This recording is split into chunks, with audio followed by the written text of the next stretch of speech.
beszéléshez, ja. Et puis là, ensemble, just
open your eyes and answer the call of the drum. Ready, move, ready, move.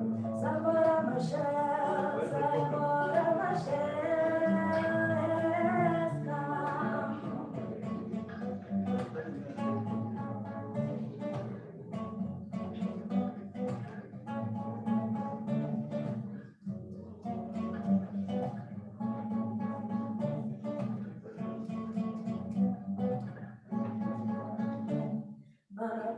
Maputo, oh mother brave, our nation will soon be as one. Ready, move, somewhere of a shell, somewhere of a shell has come.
My brothers and sisters, stand up and sing. Eduardo Mondin is not gone. Frelimo, your eternal flame has shown us the light of dawn.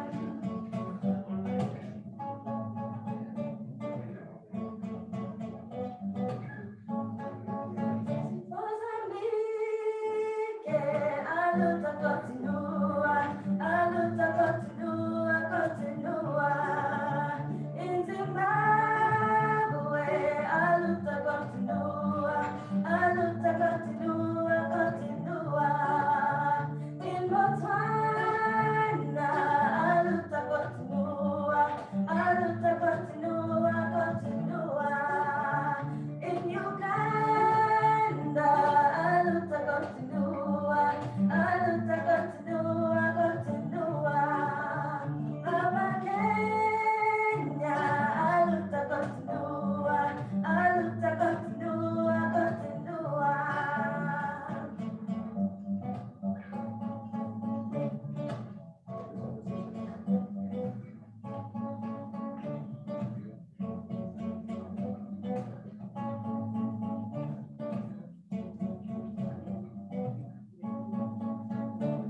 My people, open your eyes and answer the call of that drum. Friendly mo. Samora Machel has come.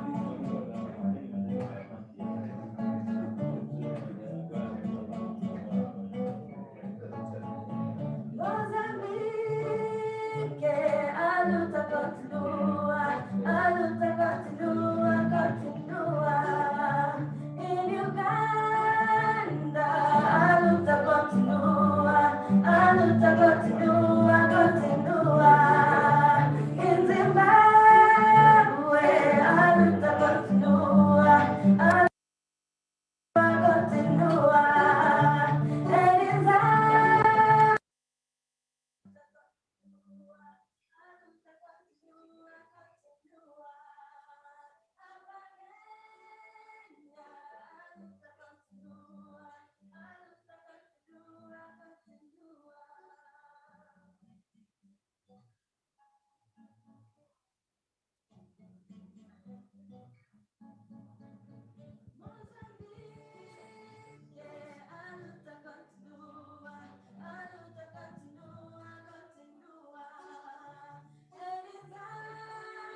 Otana, aluta continua, aluta continua, continua.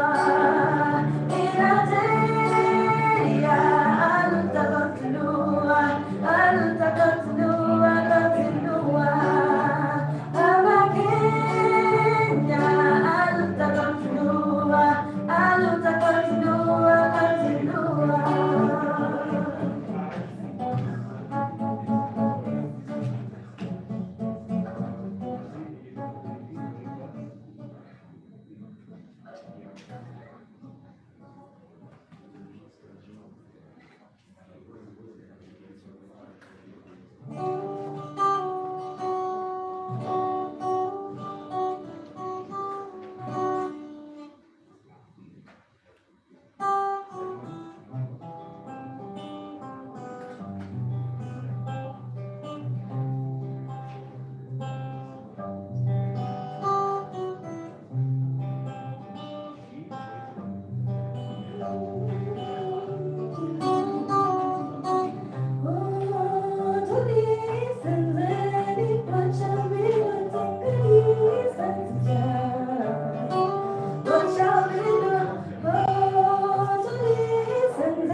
Vizazi elfu, familia na watoto wako na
That's the doctor who loves so much. Okay, when they not do so. Just so every morning, every evening. I put on my young. So myself, Kajian, now I demo. Kajian, now I demo. Oh, that's very good. And look at the family, you know, my own the guys are all. Makama, little or them of warm of who may be in the animal.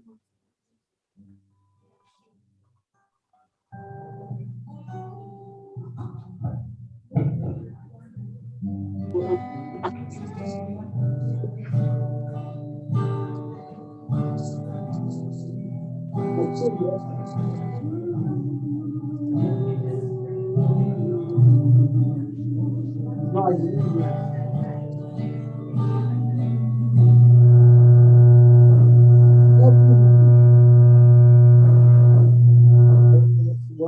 Well, boy, then we'll learn a woman. All right.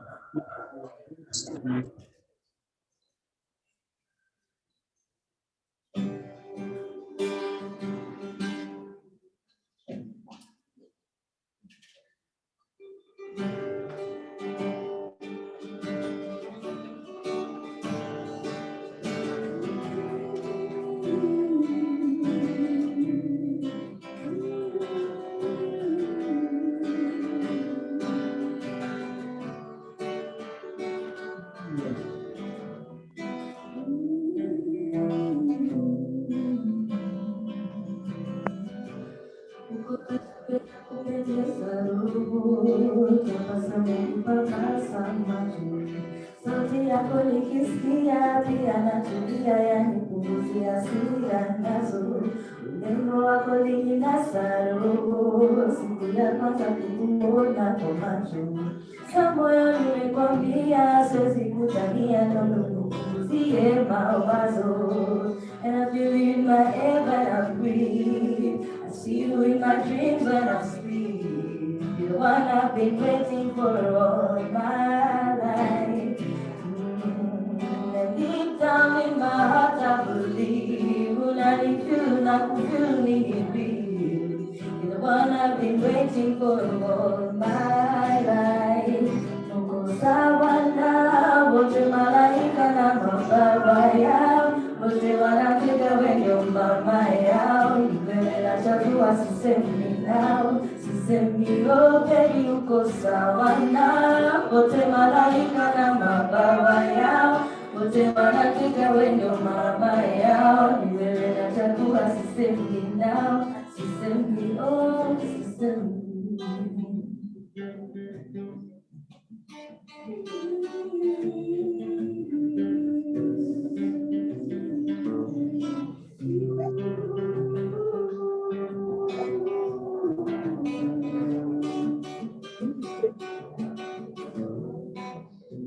Bora.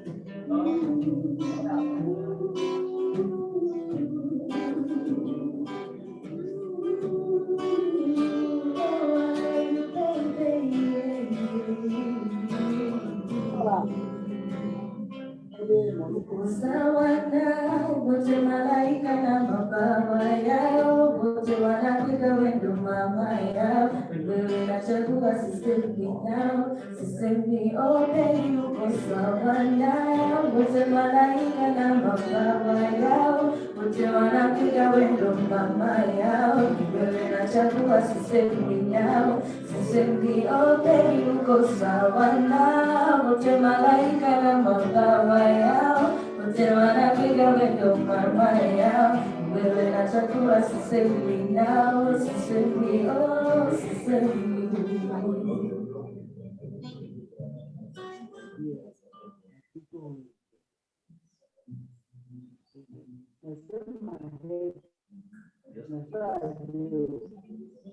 Just pay attention to our always giving a son. So, something now for the meeting.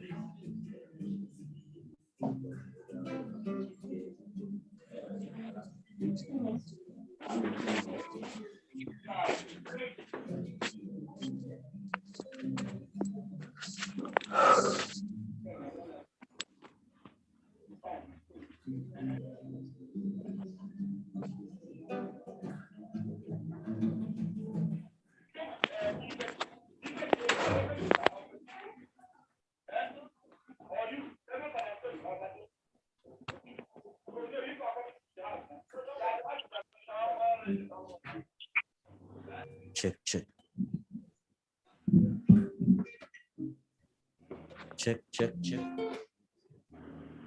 There is still check na check.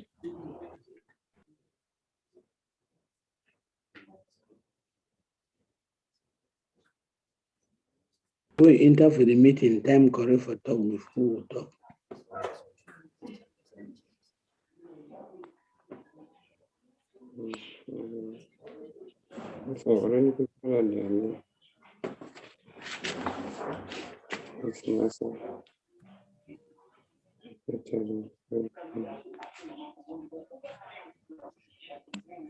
Good morning, everyone.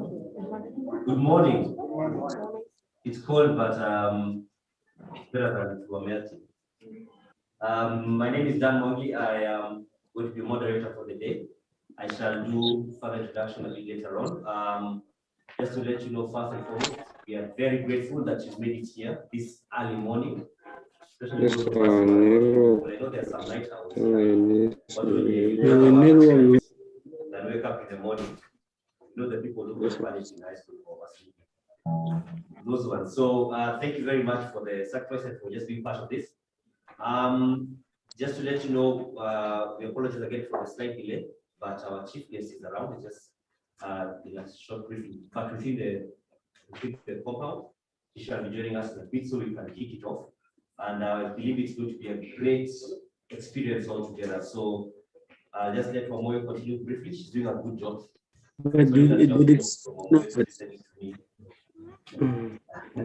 But our name is already around, so once he's here, we shall just pick up and go. Thank you.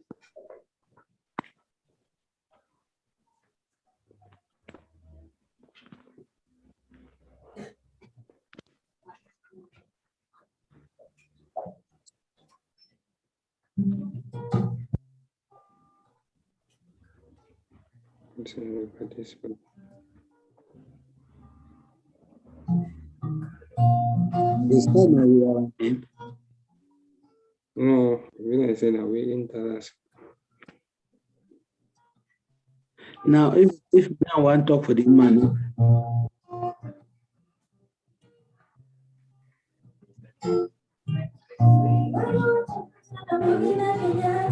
Wanauliza kama Kenya tuko sawa, nikawajibu Kenya tuko na disaster. Watoto wanazidi kutikana, Netomboya ameshika tama, alituacha kama angali kijana. Jaya angekuwa mambo yangekuwa sawa, ndivyo alivyopanga Maulana.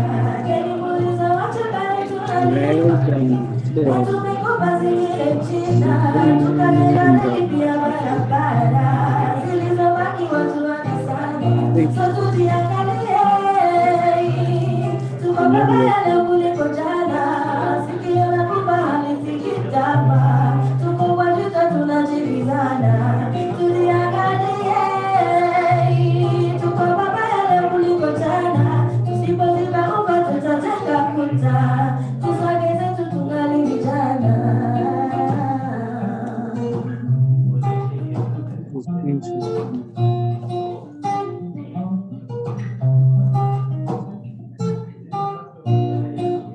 Maumini kwa mazina basi kwa bima, kushoto fungu la kumi sadaka kulia, ndio maana mbele ya kanisa mheshimiwa anakula sakramenti kabla ya raia.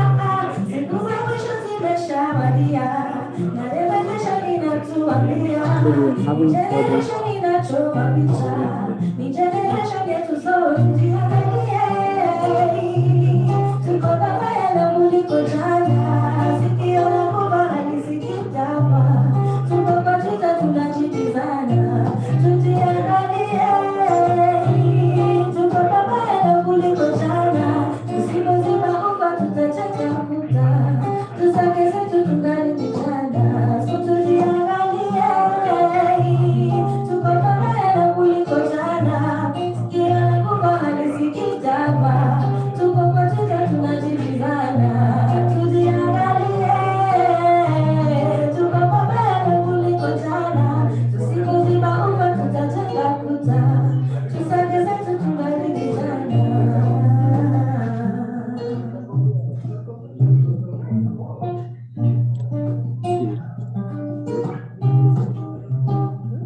So tujiangalie, tuko pabaya kuliko jana.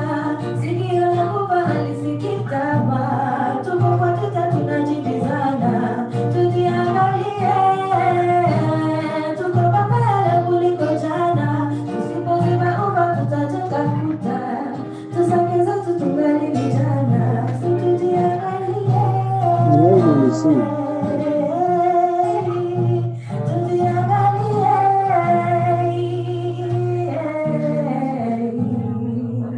But at least all these people, they no stop number one.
My life was never the same. When you make changanya mimi zuzu.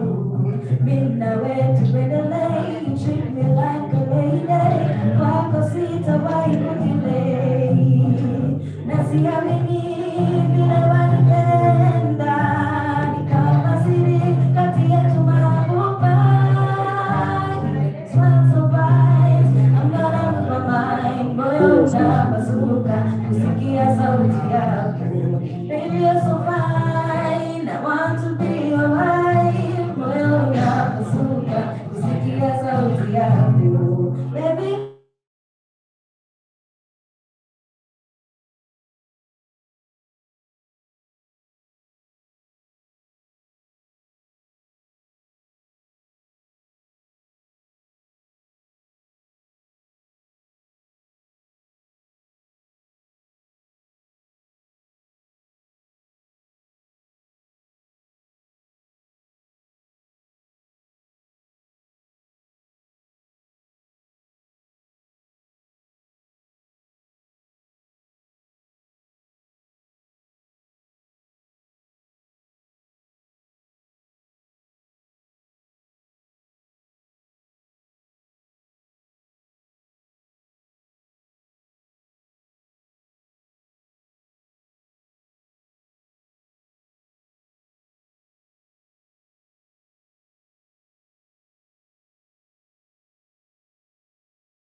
baby, oh, moyo unapasuka.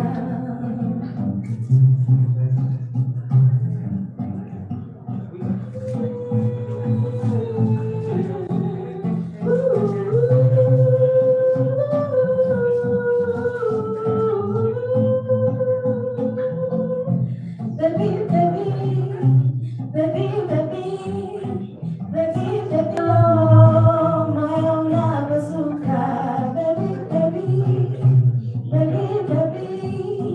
baby, baby, oh, moyo unapasuka.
singing wonderful.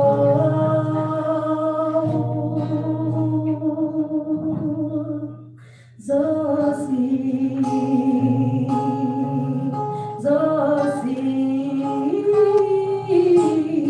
Zosi,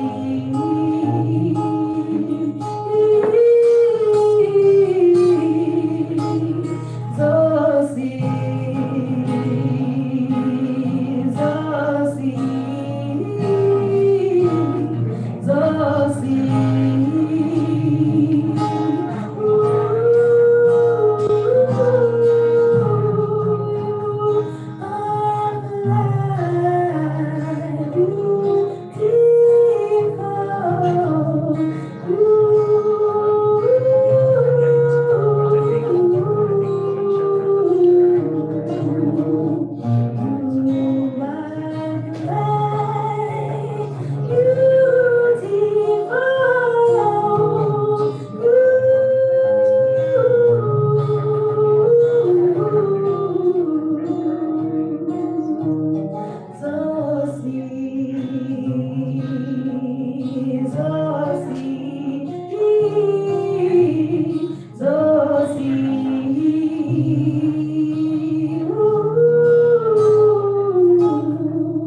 Good morning.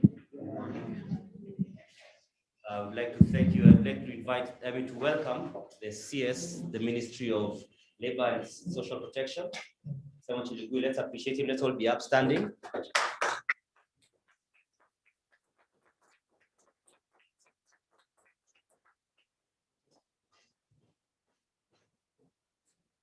Check.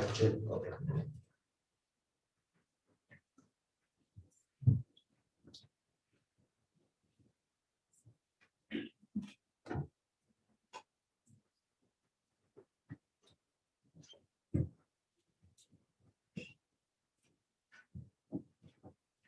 All right, thank you very much for making time to be here with us this morning for the Inclusive and Justice Social Protection Africa IJSPA conference.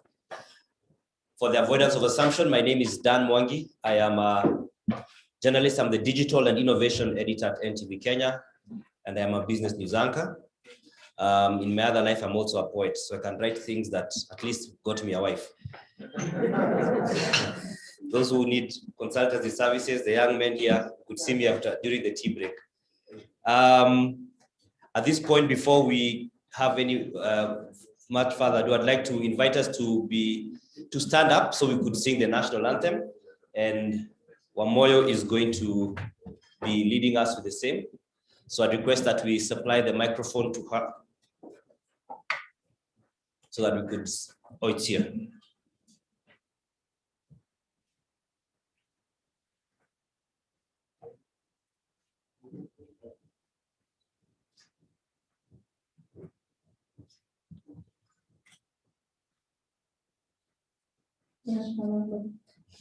O God of all creation, blessed is our land and nation. Justice be our shield and defender. May we dwell in unity, peace and liberty. Let it be found within our Thank you very much. You may be seated. And as we begin, I'd just like to acknowledge once again the presence of Simon Chelugui, who's the Cabinet Secretary, the Ministry of Labor and Social Protection. We also have the Chief Administrative Secretary in the same ministry, that is Patrick Olentut. Thank you for joining us as well. And we also have the leadership of the PS of PASCA, who will be coming to speak to us briefly as they will be introduced. So at this point, I'd just like to share some quick house rules so that we are all on the same page. And like I like to say, of the same book. We could all be on page 16, but different books. So just need to make sure it's the same page of the same book. First and foremost, just the house rule, like I said, let's put our phones on silent mode just to avoid any interruptions that may be a bit distractive. Let's have our phones on silent mode. Remember, we are still in a pandemic, and Delta is not gone. And so would like to be careful not to abuse the privilege of having such a meeting. So would like to just remind everybody to make sure that you heed to the protocols that have been laid out. And just for avoidance of doubt or assumption, once again, let's make sure we wear our masks and wear them properly. I know some of us usually wear them on the chin. I usually wonder whether it's the jaw that's falling, so you're holding it in place. But I'd request that we kindly make sure that we're wearing our masks at all times and just observing the social and physical distance. It may be cumbersome, but it will keep us alive. We also would like just to remind you to make use of the different sanitizers that are around the facility. In the event that you need to step out or to go into the washrooms, they are to our right opposite the registration desk. There are washrooms there, so feel free to use them as and when you are able to. Just to also remind you, because you're having recordings, if in the event you're passing in front of a camera, just be cautious. You could go around it, just so that we avoid, especially the main ones, for instance. Aside from that, if there's any other need that you'd like addressed or attended to, we have our team that's seated outside here who would guide you on the same. So please feel free to do that. Another thing that I would like to request, that has been a request from the technical team, those of us who are here physically don't need to be logged on to the Zoom platform. So if you're here and you're logged onto the Zoom, would like to maximize the internet connectivity for the main stream so that we do not have a weaker stream.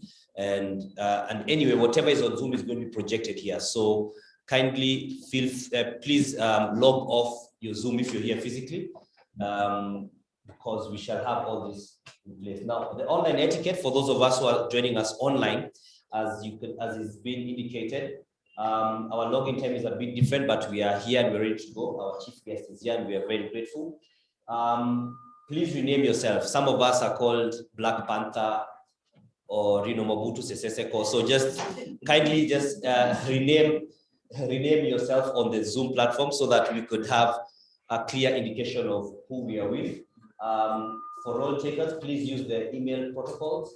For attendees, please use your country _ name, for example, #Tunisia _ John Doe.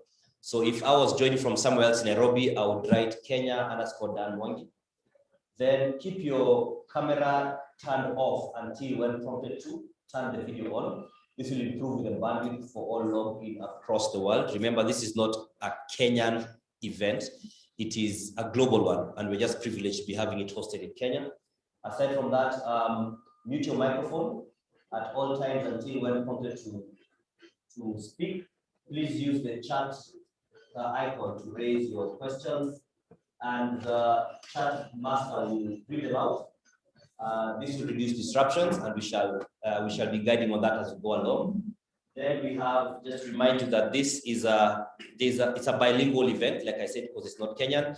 So for those who are online, there is English to French translation that can be selected from the channel. So you have that option, as well as in regards to the online do's and don'ts. I've already shared the same. And let me confirm that I've read all that is needed to be guided on the same. Yes, and so once again, welcome and thank you for this. And because we are a bit behind schedule, we may be late, but we're on time. We are on time to get the timely messages that are here. So at this point, I'd like to, I believe there should be someone from Tamarind Tree Hotel to just affirm us about the COVID-19 protocols preparations in terms of just affirming to us that we are good to go. We will put it that way.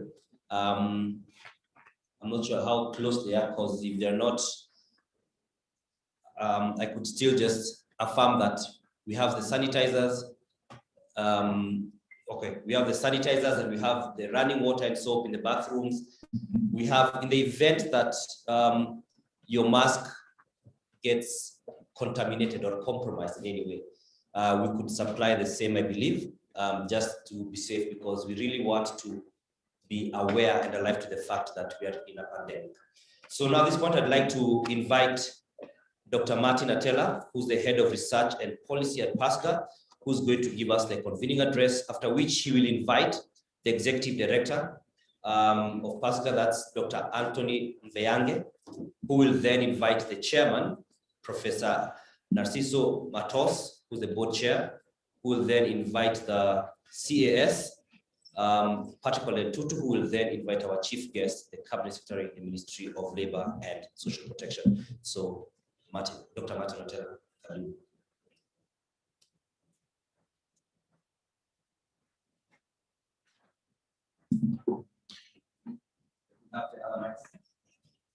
Thank you very much, Dan. Good morning, colleagues. Good morning. Are we already tired? It's morning already, and there was coffee and there was tea, and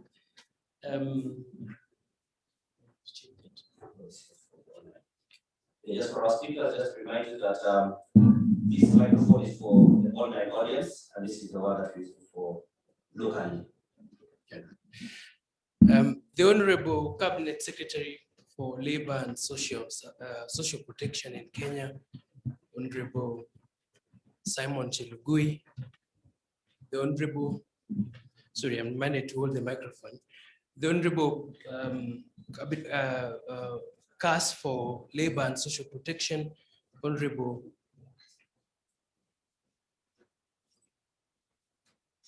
sorry, technology. I hope you can now hear me properly. I'll start that again.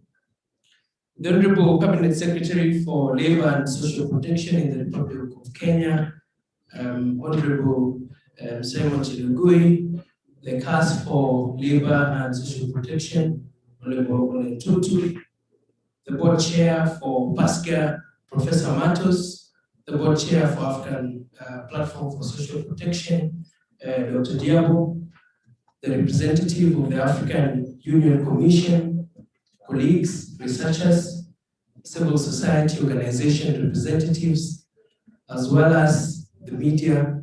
Good morning. I'm very excited today because what I've been asked to do is to tell us why we are here.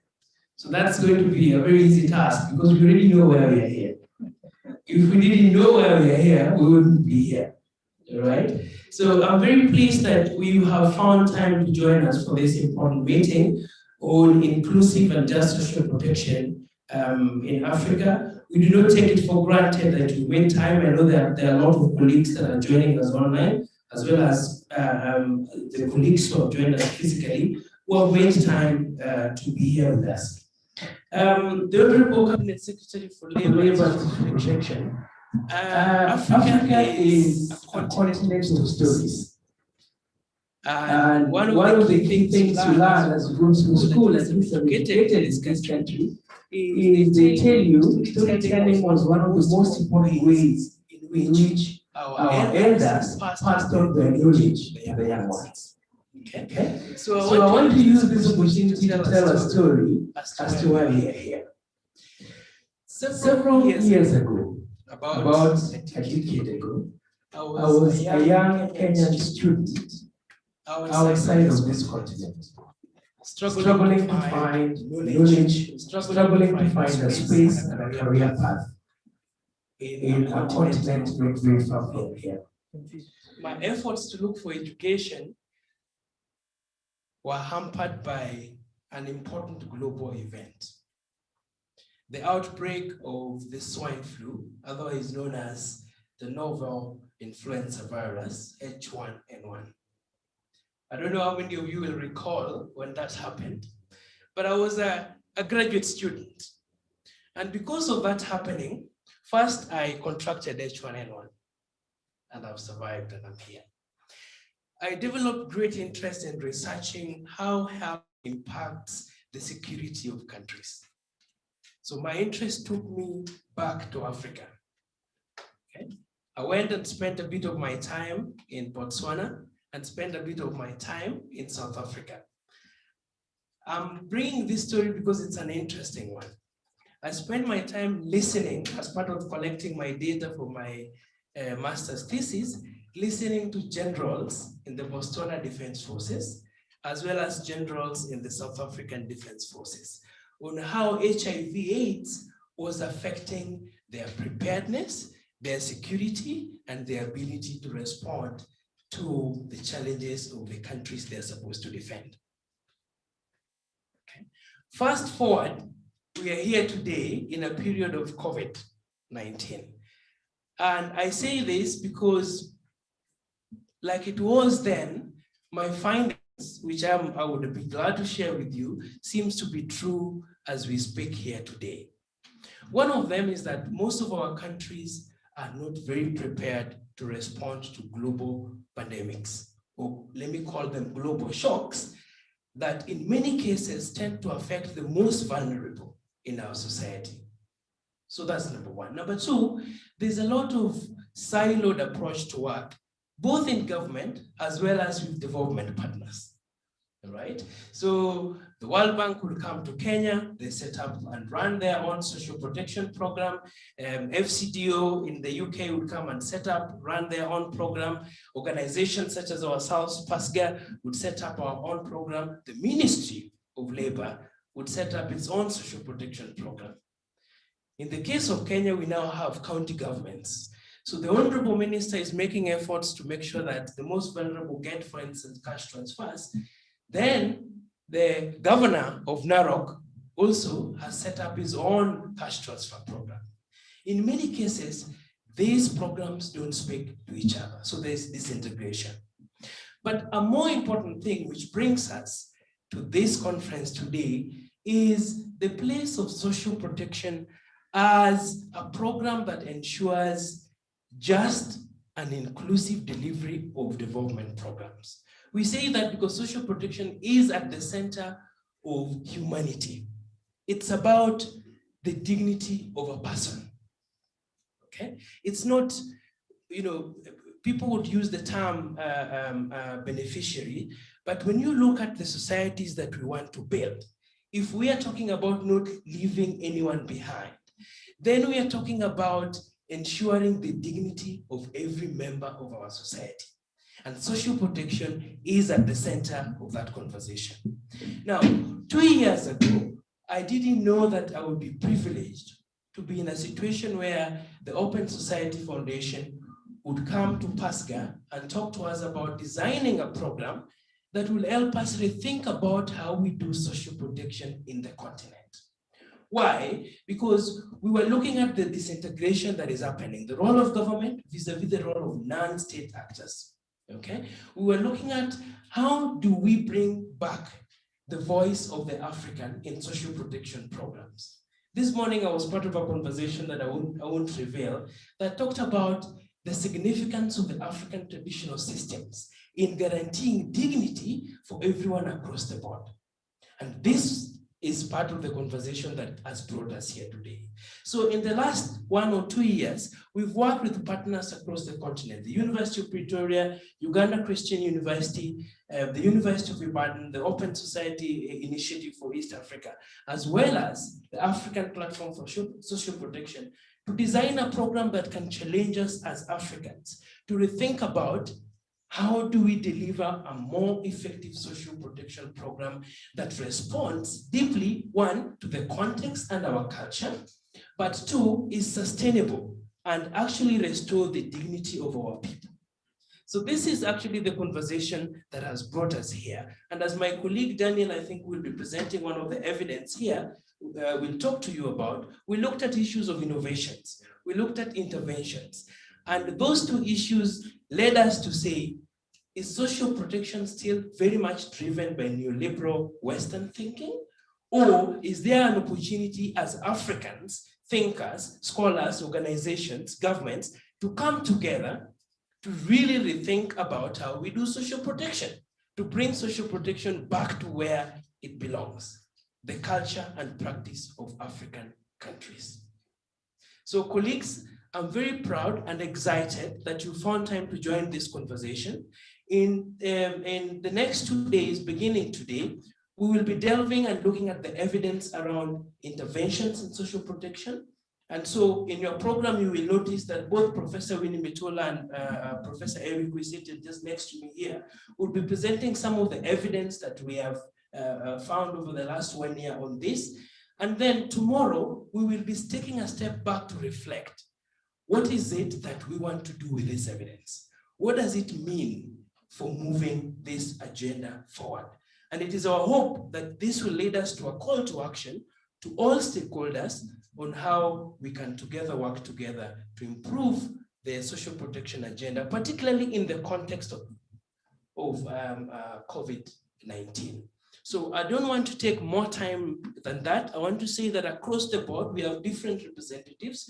We have civil society organizations, we have the media, we have scholars joining us online, we have government officials, we have the Ministry of Labor and Social Protection here, we have the African Union joining us as well, we have colleagues perhaps from the World Bank, colleagues perhaps from other development partners such as FCDO, and you're all welcome to this important conversation. So without taking much time than I have already taken, it is now my privilege and honor to welcome Dr. Anthony Mviange. He keeps warning us that we have to be careful about pronouncing his second name because we don't have the insurance, should we end up swallowing our tongue. So Anthony, it's my privilege to welcome you to kindly come and address this meeting. Thank you.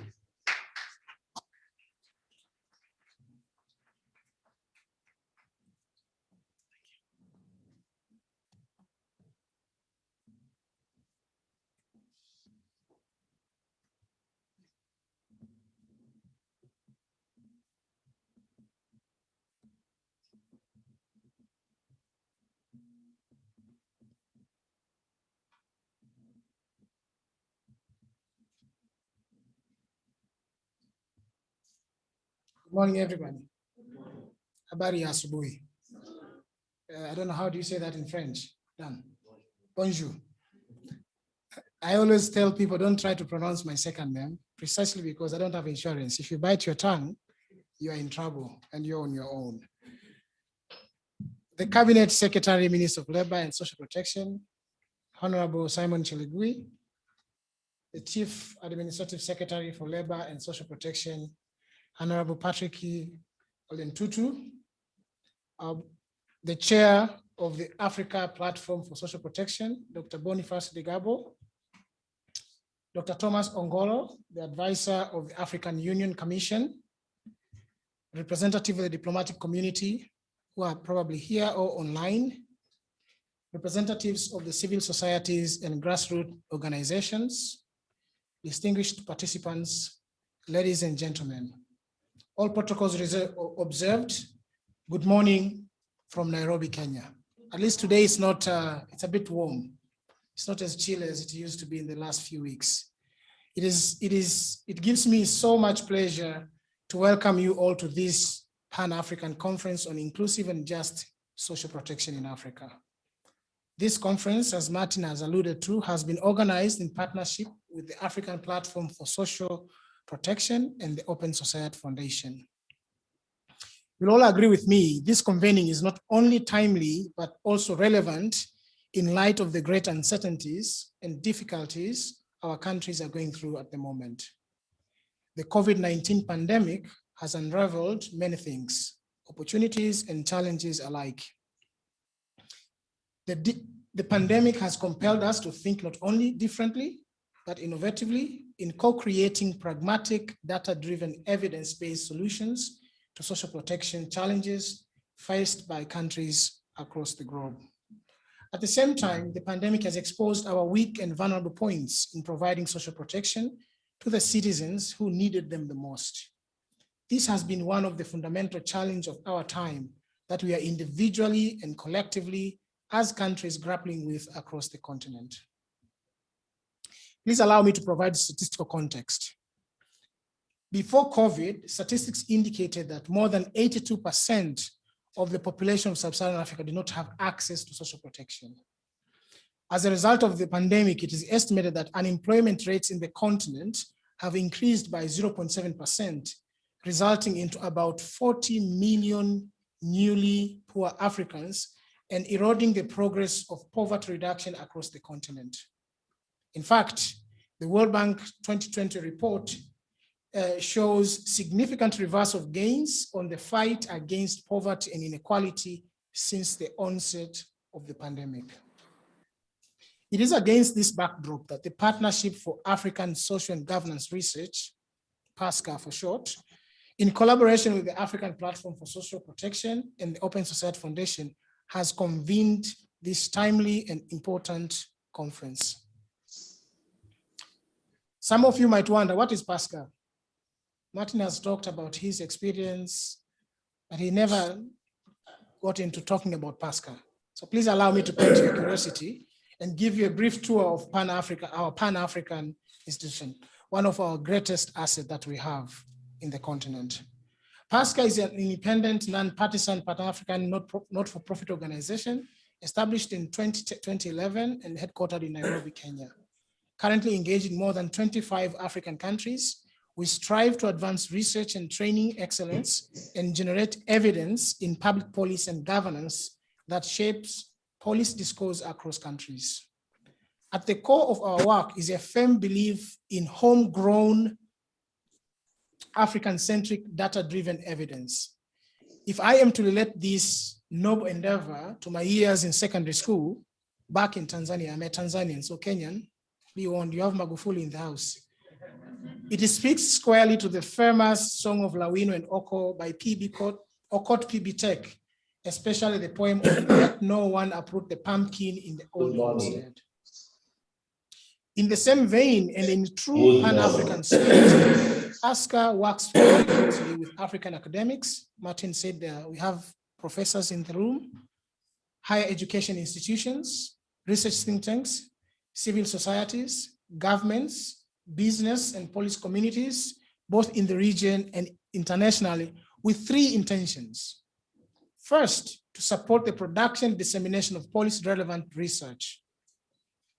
Second, design and deliver suites of short professional development courses for researchers and policy actors. And finally, facilitate the development of collaborative higher education programs in Africa. We believe this will create a vibrant African social science community that is positioned to address continent's public policy and governance issues. You might be wondering what this conference on inclusive and just protection is all about. Martin has alluded a little bit, so allow me to indulge you a little more. Well, this conference builds on a decade-long solid record of PASCA in generating evidence, sustaining dialogue, and engagement with stakeholders in social protection in Africa through our innovative approach of using research to inform policy called Utafiti Sera. Utafiti Sera is a Swahili term that translates as research and policy. The presence of the Kenyan government in the room, the presence of all other partners online today is a testament to that. Utafiti Sera is a model of an inclusive and constructive policy deliberations and decision-making platform with the desire of building a common understanding of policy issues among both state and non-state actors in Africa. Through the Utafiti Sera platform, PASCA has progressively opened space for previously sidelined actors to contribute to the social protection agenda and for citizen voices to be represented in social protection agenda. Conferences, meetings, reports, declarations, and social protection is in Africa are commonplace. There's nothing new so far. Your next question if I guess, will be what makes this conference different?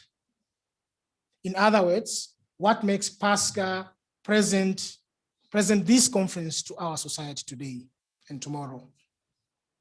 Unlike many platforms whose focus is themed to a fragmented specific program or context, for example, the famous and widely celebrated conditional and unconditional cash transfer programs, we ambitiously are taking a holistic approach, reflecting on the whole architecture of social protection and how that translates into meaningful outcomes, not just for recipients, but for the African continent as a whole.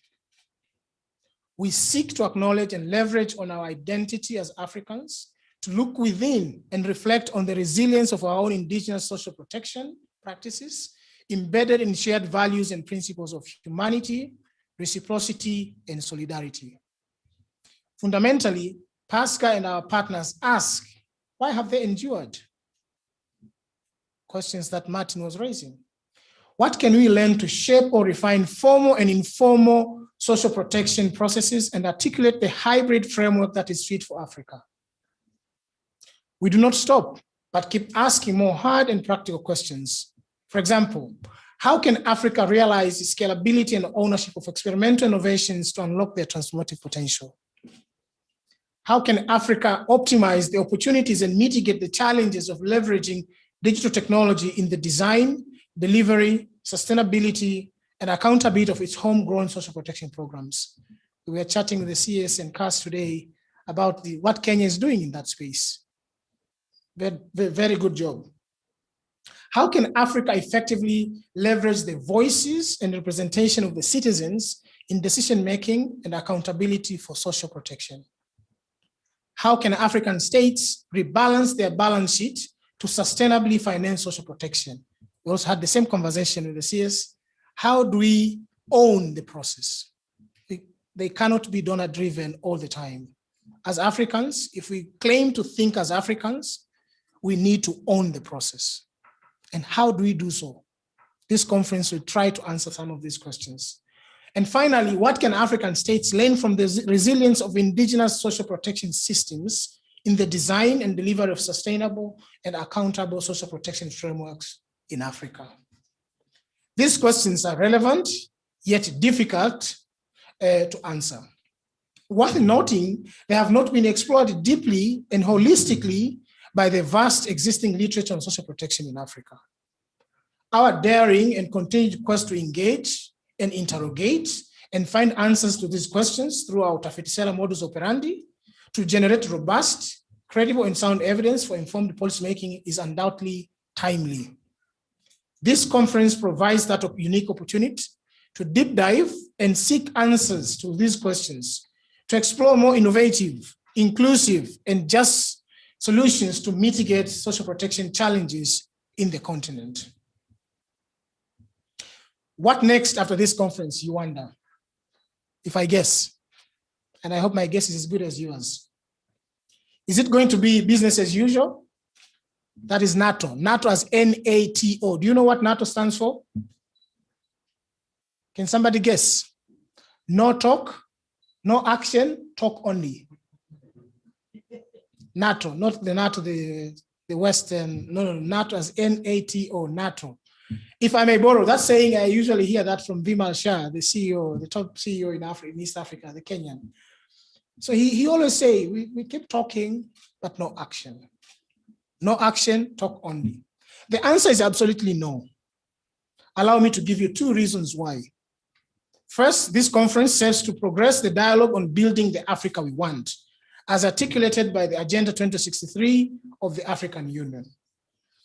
As a proud Pan-African institution, PASCA prides in generating demand-driven evidence that finds its way to the policy-making processes in Africa.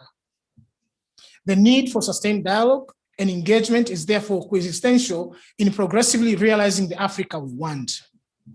Second, in collaboration with our donors and partners and governments, we endeavor to actively engage all stakeholders from recipients, grassroots mobilizers, civil society, policymakers in actualizing the outcome from this conference. That is the post-COVID-19 social protection agenda for Africa. Ladies and gentlemen, there's so much to say and talk about social protection in Africa.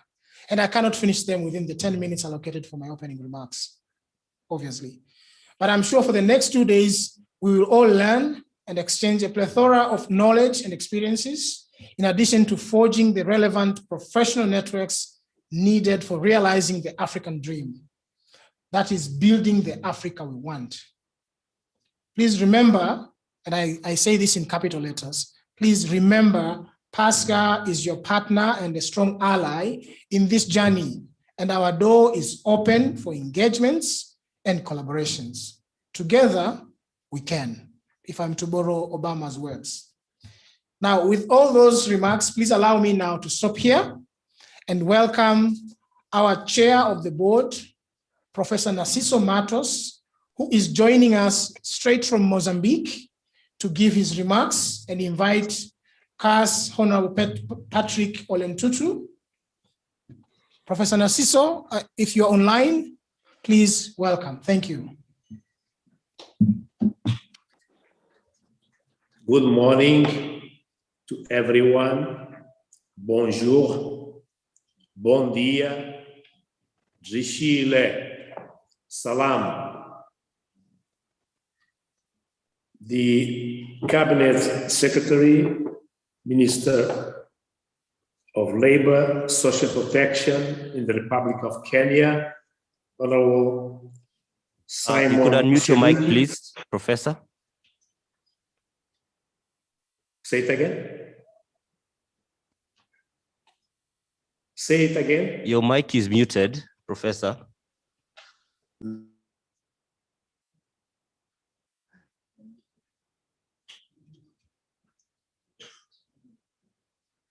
We understand technology caught us faster than we were ready for it. But how about now?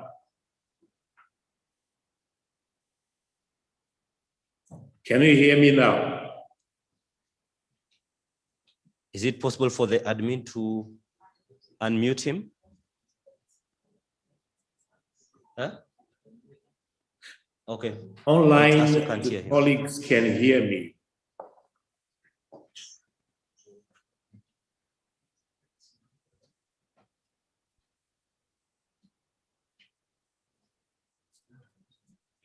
Can I proceed?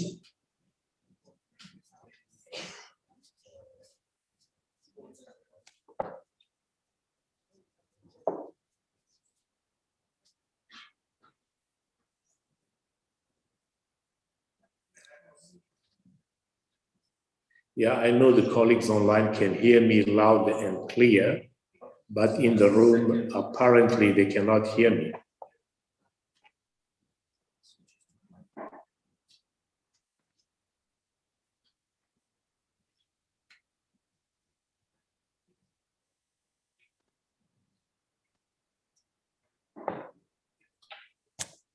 I'm sorry to everyone, but it's the Reggie that has to sort out the problem.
I know that the online audience can hear me, but in the room in Nairobi, they cannot hear me.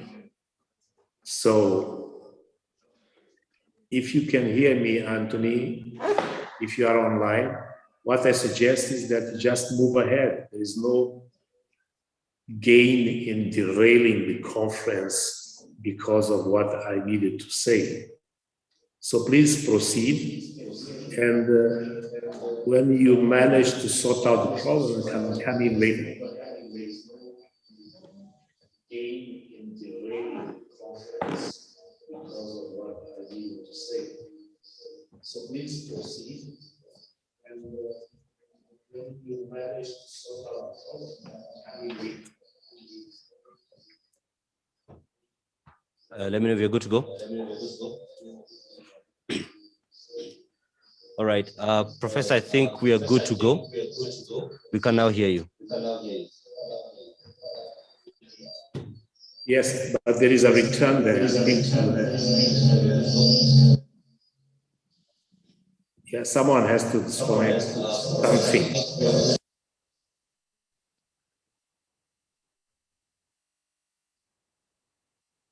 Hello? All right, I think we are now good to go. Can you hear me in the room, please? Can someone from the room signal that you can hear me?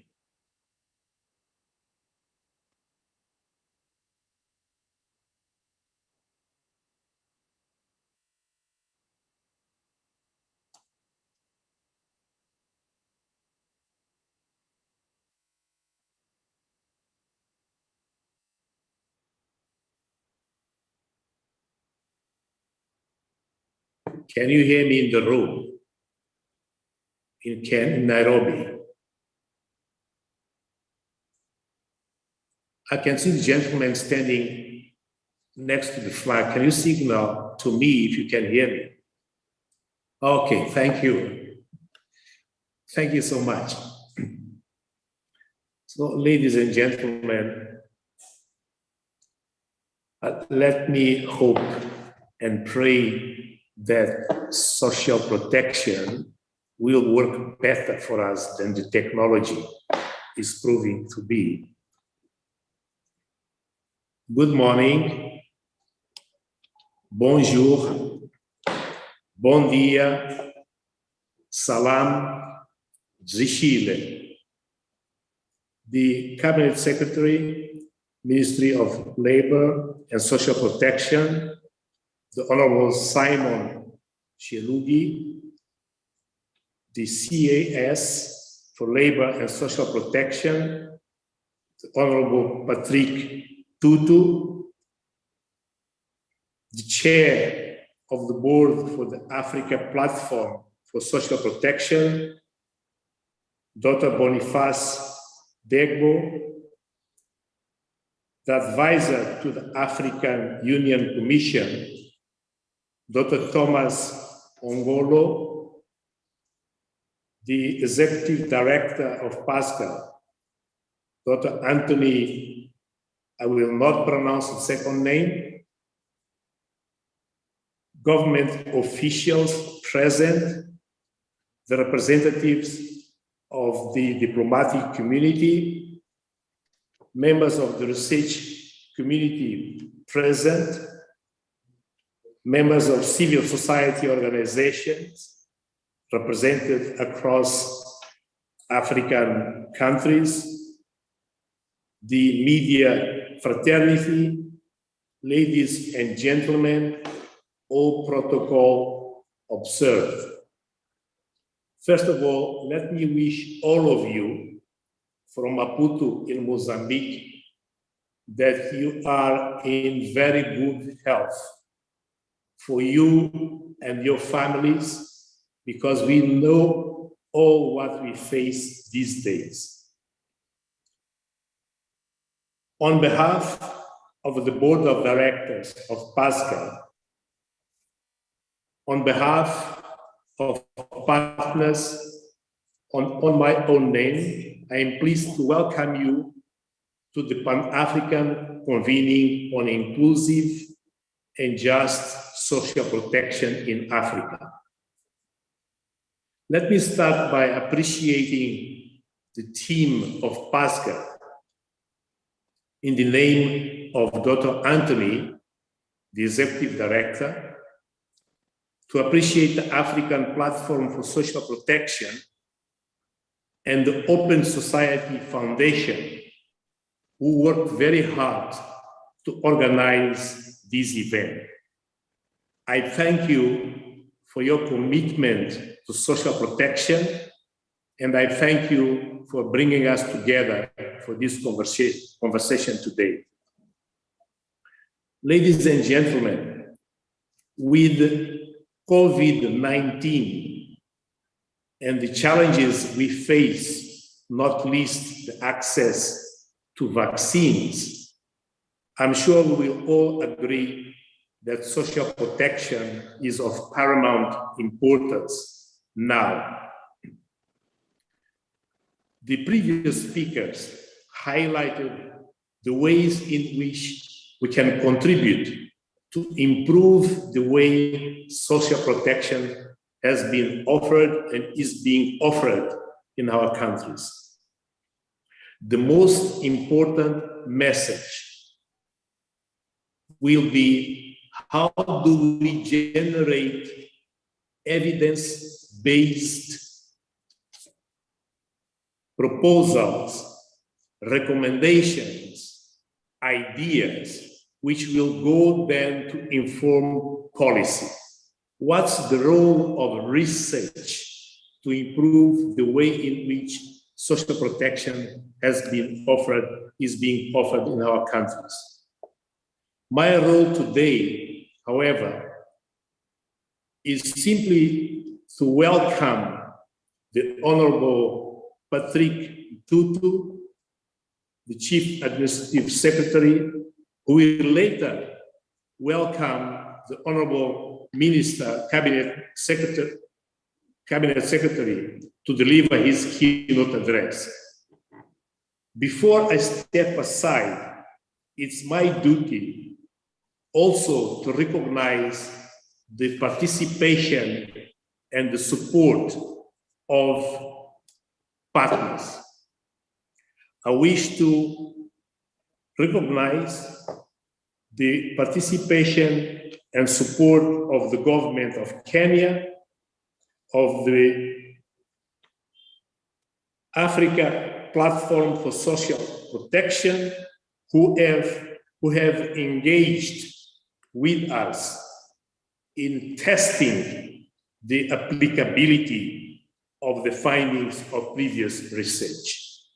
I also wish to thank and extend our thanks to the Open Society for Eastern Africa, the ULIT Foundation, the UK Foreign and Commonwealth Development Office, the Carnegie Corporation of New York, and the MasterCard Foundation, who have generously provided the necessary resources to organize this event.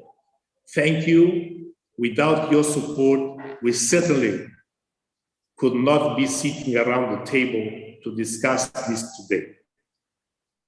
I hope that we will use the opportunity not only to learn more about social protection in our countries, in the continent, but perhaps even more importantly, to build relationships, to strengthen our networking capability, to come out of the room knowing more colleagues with whom we can continue to do this work. Ladies and gentlemen, it's now my pleasure to welcome the Honorable Patrick Tutu, the Chief Administrative Secretary, to invite the Honorable Simon Sheluji, the Cabinet Secretary, to deliver his keynote address. I wish us all very rich 2 days and very strong and unbiased discussions. Kanimambo, asante sana. I wish us all very rich. Yes. You're welcome to clap.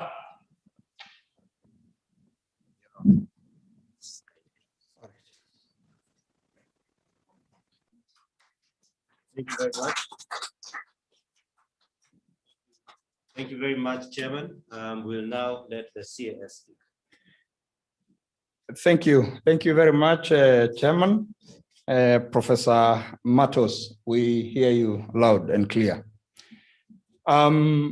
Our Cabinet Secretary, Ministry of Labor and Social Protection, Mr. Simon Chelugui, the Executive Director of the Partnership for African Social and Government Research, Dr. Anthony, I'll not try the second name, the Chairman of the Board of Directors of the Partnership for Africa Social and Protection Research, Professor Narciso Matos, the Chairman of the Board of the African for Social Protection, Dr. Boniface Diagbo, Advisor to the African Union Commission, Dr.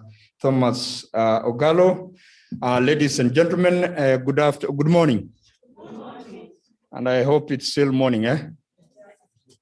Dear participants, my role today is to welcome our Cabinet Secretary, who is our chief guest, to give us his keynote address. But before I welcome him, with your permission, sir, let me make a few remarks. The theme for this conference is innovative, inclusive, and Afrocentric social protection, leveraging voices and representation in the area of the pandemic. It's very thought out, provoking, and it is therefore my belief that by the end of this conference, a lot will have been learned that will go a long way in shaping how we perceive social protection in Africa. Let me start by saying, ordinarily, people love to be self-reliant. Therefore, we must not treat the recipient of social assistance as lesser being in our society, but rather we must treat them with dignity. With this in mind, I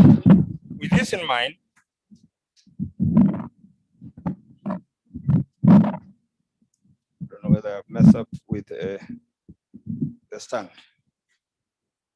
Sorry about that. There's a way of doing it. Sorry about that. With this in mind, government, both the national and devolved units in our various countries, we must there prioritize social protection. Social protection must not receive what remain after all the other services have been allocated budgets. Instead, it must be treated first among the government budget line, because this is what connects the government with its people. We can build roads, schools, and all other infrastructure, which we must do. But without people to use them, this will be a wasted investment. And it is for this reason that we must continue reminding ourselves as government that we need to invest in social protection. Because, like I said, it connects with the people directly.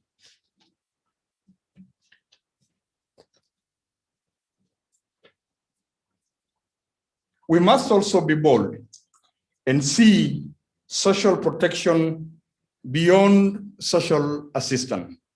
For this to happen, all of us here today, and those not presently represented here, must think completely without the box. We normally like saying, let's think outside the box. Let's get away with that box. And we see the new and emerging realities of our time. As we make our country's budget and make investment decisions as private citizens, we must think social protection. Ladies and gentlemen, many strategies have been tried, especially on social assistance. The one intervention that I have personally and what we have been doing as a country, seen working, is when we give cash directly to people, rather than giving people food. Giving people cash allows them to make decision on the use of that money, which gives them dignity and choice. This also creates opportunities for people to make savings and start small businesses, which may eventually remove such people from depending on government and society for their daily needs. It is my hope and prayer that this conference will re-energize all of us to rethink and come up with a new strategy in social protection to build the Africa we want. With these few remarks, it is now my duty and honor to welcome you, sir, to speak to us. Welcome, Waziri. Karibu sana.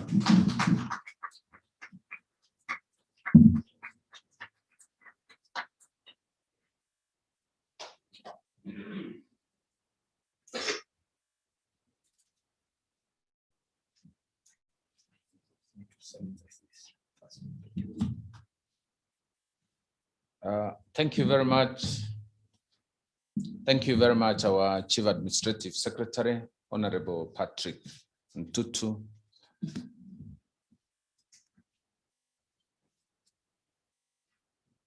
The Executive Director of the Partnership of African Social and Governance Research, Dr. Anthony Beyange, the Chairman of the Board of Directors of the Partnership for Africa Social and Governance Research, Professor Narciso Matos, the Chairman of the Board of African Platform for Social Protection, Dr.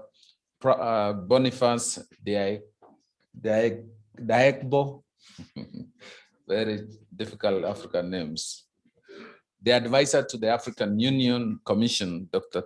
Thomas Ongolo, the board members of the African Platform for Social Protection participating virtually, and I'm told we are now about 100, representing East Africa, North Africa, West Africa, South Africa, and Special Needs Group, representatives from the diplomatic community, all government officials present, the research community, civil society groups across Africa, grassroots mobilizers, humanitarian organizations present, recipients of social protections in Africa, the further state, distinguished guests and participants, ladies and gentlemen, good morning.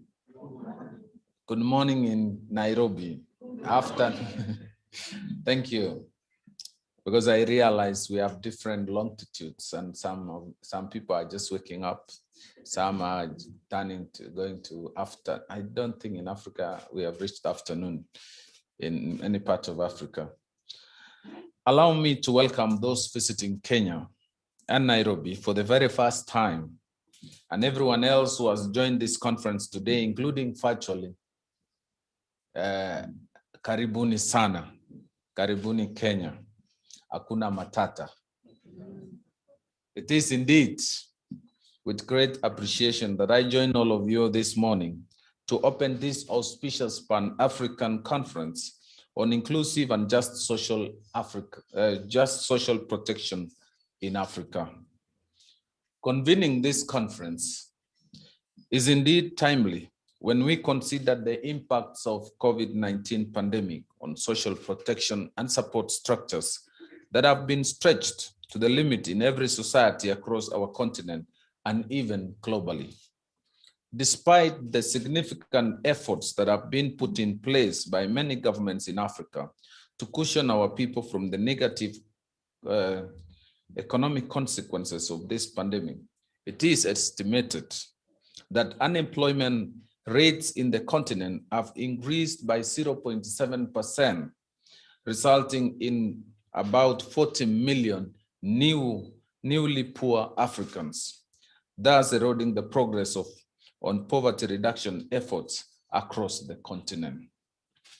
Faced with this common struggle and common desire to emerge stronger as a people, it is hence important to come together as Pan-African community to deliberate and exchange ideas and build the Africa we want. Ladies and gentlemen, Kenya has made progress in the social protection sector. Being the host country for this conference, allow me to start by sharing with you the evolution and expansion of social protection in our country. Our government, through the State Department of Social Protection, under my ministry, seeks to ensure that all Kenyans live in dignity and can exploit their full human capabilities for their own social and economic well-being. As part of these efforts, the Ministry of Labor and Social Protection launched the National Safety Net programs in the year 2012, with the aim to consolidate and enhance efficiency in the delivery of the 4 public-funded cash transfer programs, namely the Older Persons Cash Transfer, the Orphans and Vulnerable Children Cash Transfer, the Persons Living with Severe Disability Cash Transfer, and the Hunger Safety Net program, which had been operating individually for over a decade. The Hunger Safety Net program in particular demonstrates our government's commitment to reduce poverty as articulated in Kenya Vision 2030. The National Safety Net program currently covers over 1.3 million vulnerable households who receive monthly cash transfer of Kenya shillings 2,000 paid through contracted payment service providers under the choice payment model, with the payments being made every 2 months to beneficiary accounts to ensure dignity in the provision of service. And I like the definition of our first speaker, that social protection is actually about dignity, humanity, leaving no one behind. Currently, these programs are reaching an estimated 12% of vulnerable population in our country, which is a substantial increase from the 500 households of orphans and vulnerable children targeted at the start of program 2 decades ago.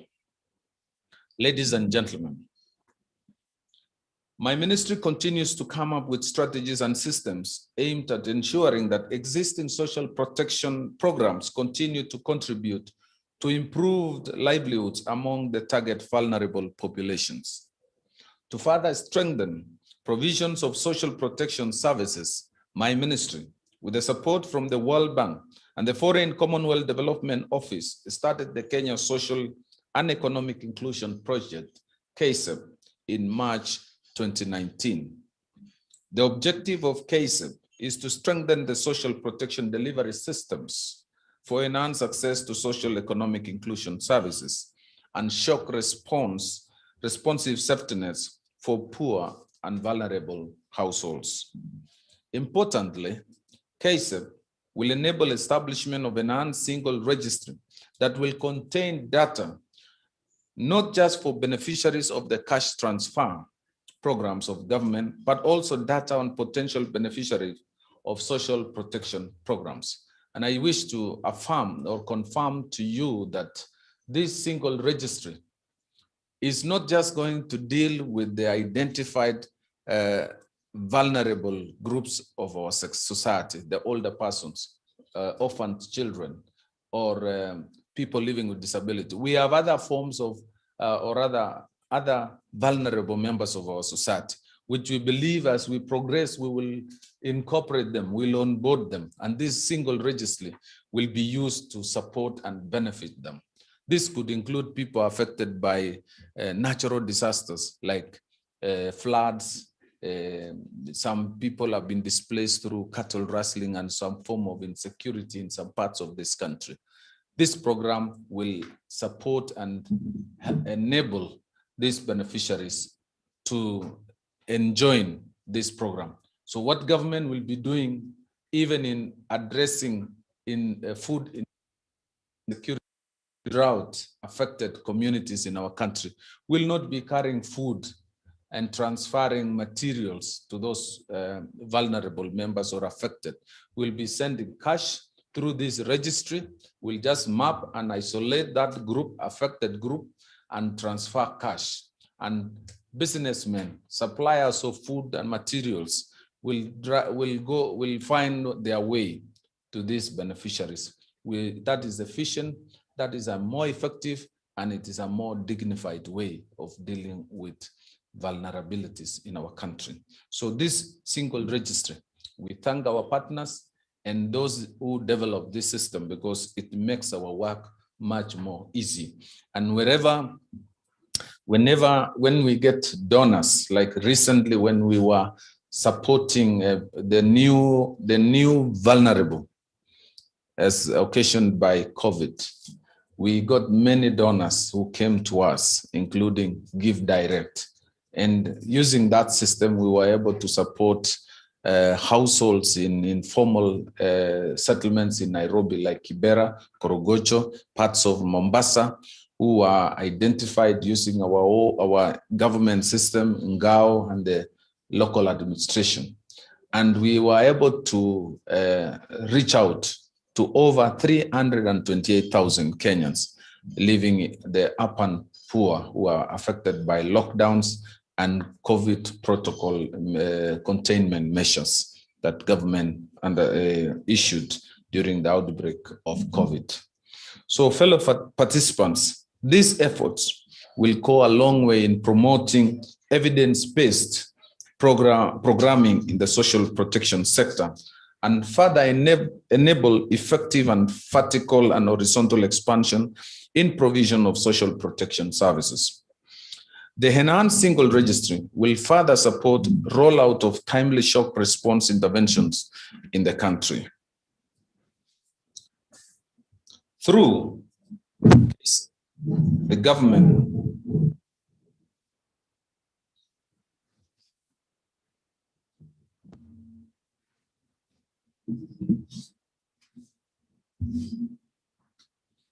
through KSEP, the government will roll out a nutrition-sensitive cash transfer program to counties with high levels of stunting and malnutrition, pilot economic inclusion intervention, and promote structured increase and enrollment of National Safety Net Program beneficiaries under the National Hospital Insurance Fund.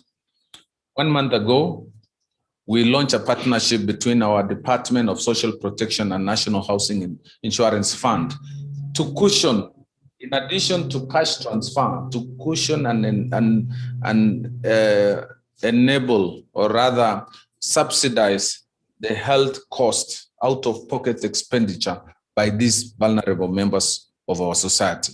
So government is injecting 600 million to NHIF directed towards the vulnerable members of our society. So through our social review and research, we established that other than livelihood costs, the vulnerable members of our society also require health cover. Most of the aged, the older persons have underlying conditions, and some of these funds that we are sending or transferring to them end up being used on medical costs. To reduce the burden on these vulnerable members, government found it necessary to ensure, to provide medical insurance through National Health Insurance Fund to cushion further our vulnerable members of our society.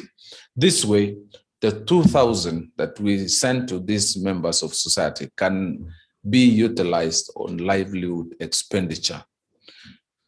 This social protection program, from our research, has led to extension of life expectancy in this country.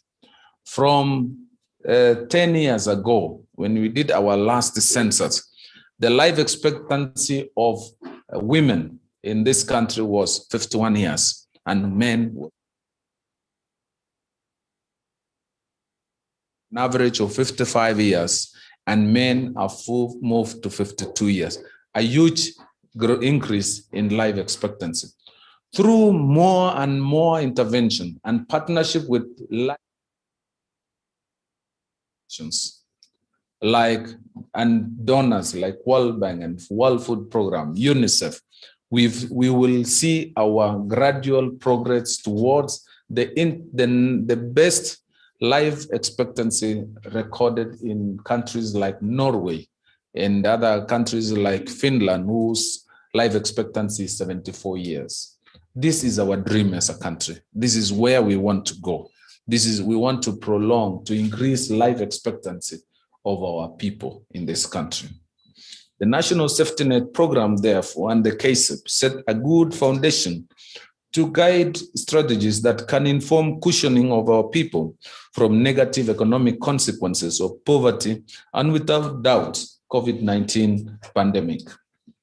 Distinguished participants, allow me to report here today that beyond the now singular and regular and predictable provision of cash transfer to the National Safety Net Program beneficiaries by government, in July 2021, the government provided Kenya shillings 26.3 million top-up payments to 12,054 National Safety Net Program benefiting households who met the eligibility criteria for nutrition through cash and health education niche program under KSIP. To further protect and mitigate the impact of COVID-19 pandemic on majority of households in our country, and as part of response mechanism in April 2020, our government introduced the Pandemic Response Management Bill 2020. Article 30 of the bill prohibits employers from terminating contracts or dismissing employees during this pandemic. In addition, revisions have been made on the Kenya National Social Protection Policy 2011 to provide for adoption of life cycle-based approach in a provision of social protection services. This will ensure essential protection will be availed to citizens as established by the law under International Labour Organization recommendation. Unlike 2011 policy, revised social protection policy comprises of 4 key pillars, namely income security, social health protection, shock response social protection, and complementary services. This approach challenges Kenyans to position social protection beyond short-lived cash-driven instrument to transformative instrument with potential for economic and resilient building, hence creating opportunities for those who are vulnerable in our society. We have made many affirmative actions by government, including the procurement system, where we have given special consideration to vulnerable members of our society. There are women, youth, and people living with disability to expand opportunities for them. So distinguished participants, this significant transformation in social protection is not limited to Kenya. Across Africa, positive news on innovative strategies and programs to deliver social protection to the poor and vulnerable abound. The Africa Union Agenda 2063 framework, the Africa we want, and specifically aspiration number 1 of a prosperous Africa, based on inclusive growth and sustainable development, with 3 national targets set for 2023, is one such example. Allow me to remind us the 3 national targets which all countries in Africa need to set by year 2023. And these are: number 1, at least 30% of the vulnerable populations, including persons with disabilities, older persons, and children, be provided with social protection. Number 2, all our persons working in the formal sector be provided with social security. 3, at least 20% of informal sector and rural labor to have access to social security. In my ministry, through National Social Security Fund, we started a Haba na Hapa program targeting bodabodas, the mama mbogas, the informal sector. We have about 16 million out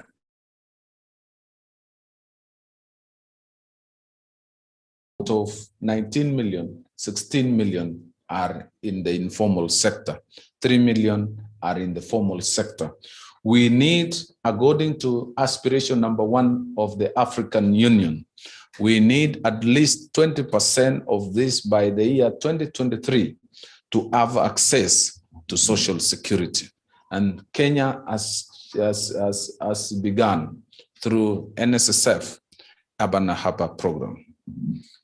We expect those in the informal sector to make a daily contribution or a monthly contribution that will build up to a future social security when they retire, at least when they hit the retirement age. Kenya is one of the nations that have taken heed to this challenge, and I commend all African nations that have also taken up this challenge. I welcome all other nations to take up the challenge to ensure realization of our shared aspiration of the Africa we want.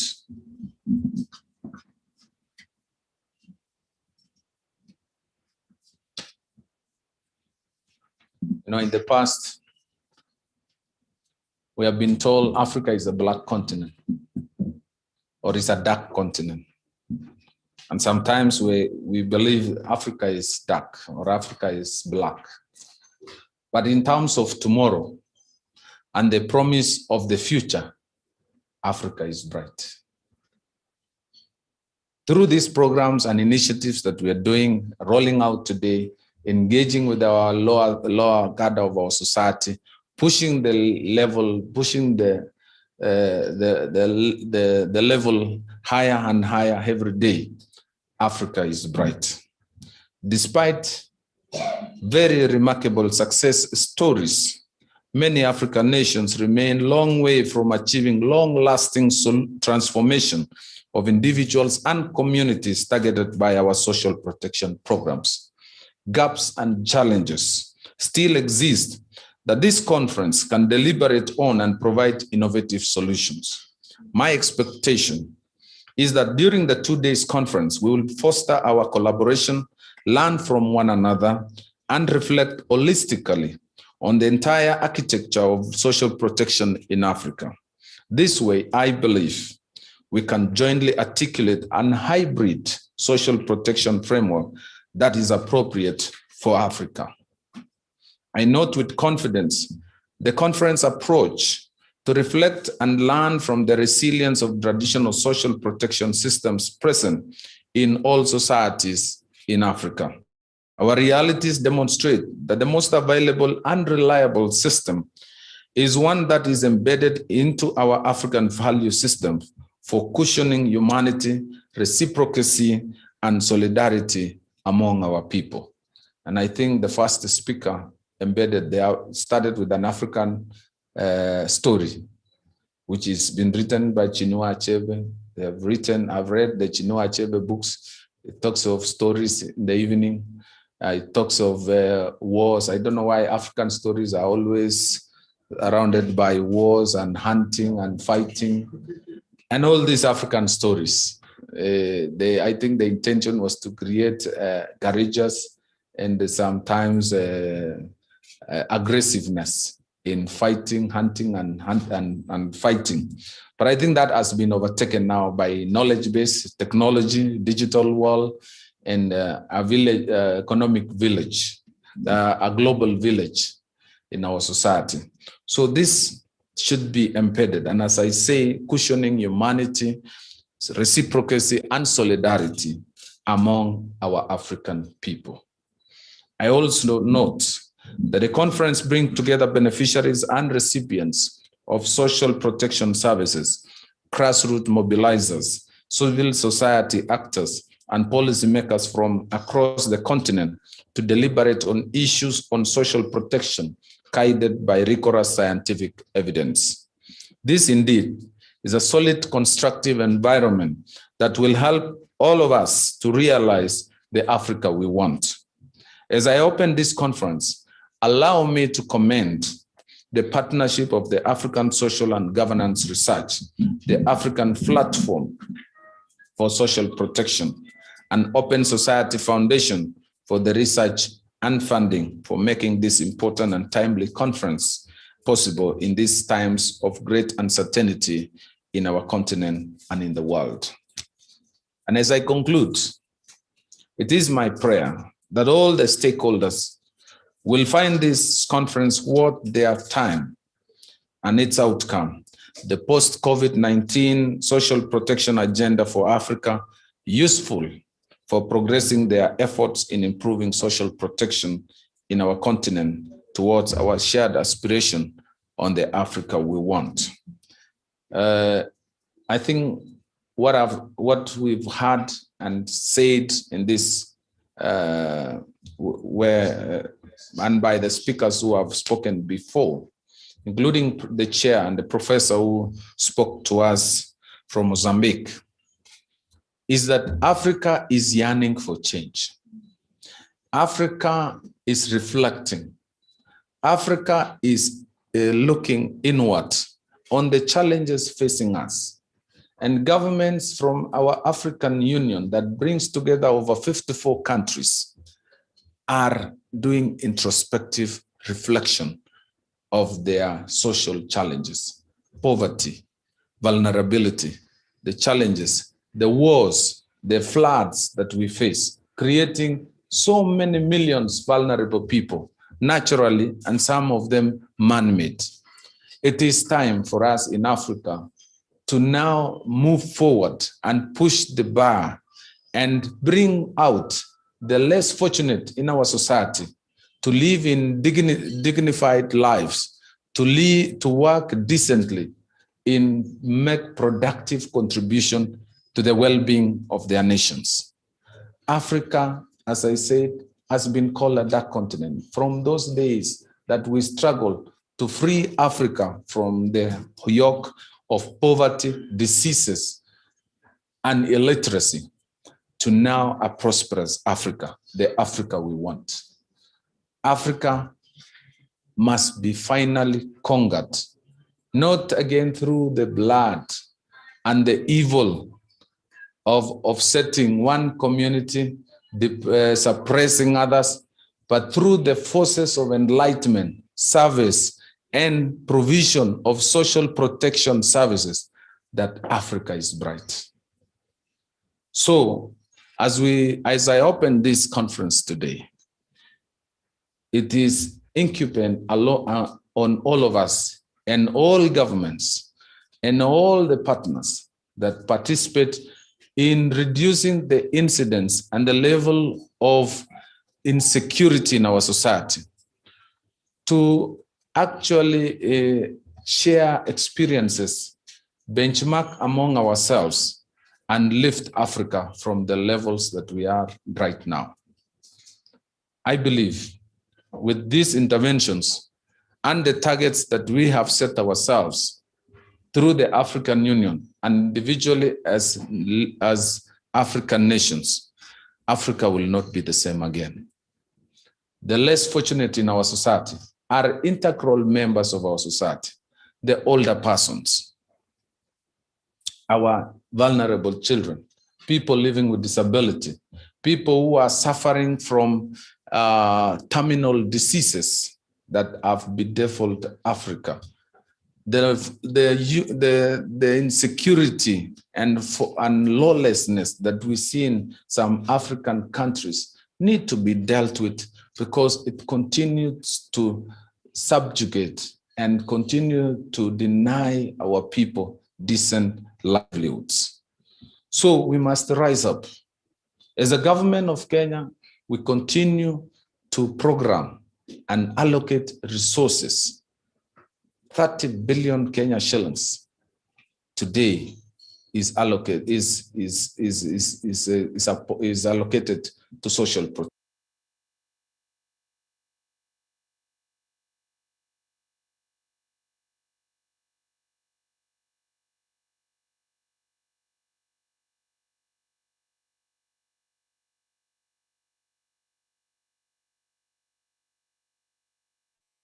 to social security. So I want to close there and say it is now my honor and joy to declare the 2021 Inclusive and Justice Social Protection Conference in Africa officially open.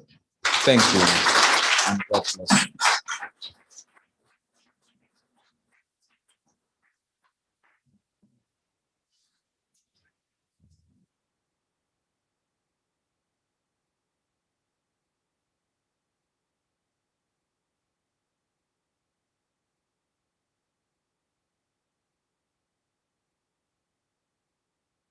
Shared with us and all that are shared on this podium, as well as virtually by the chairman.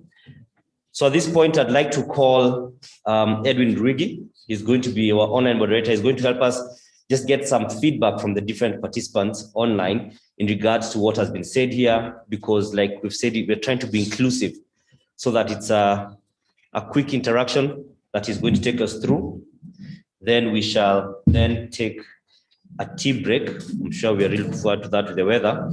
A tea break, as well as a photo session. So, Edwin.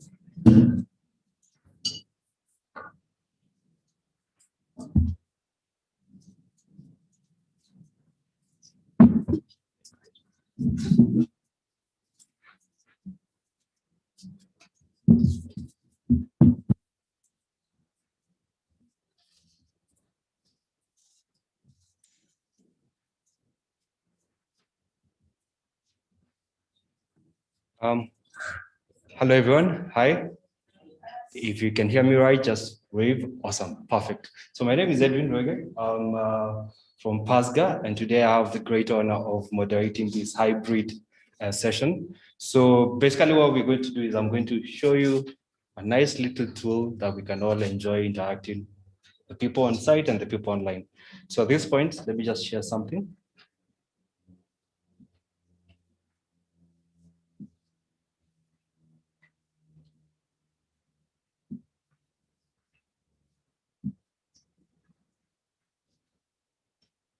Excellent.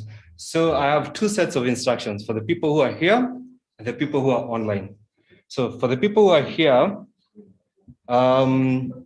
what I need you to do is open a web browser. It could be on your phone or your laptop. Go to your preferred web browser. It could be Firefox, Chrome, Safari, whichever. Just open it.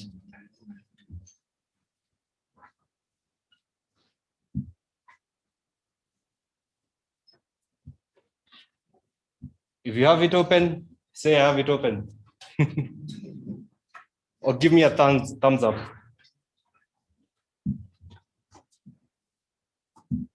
Thumbs up.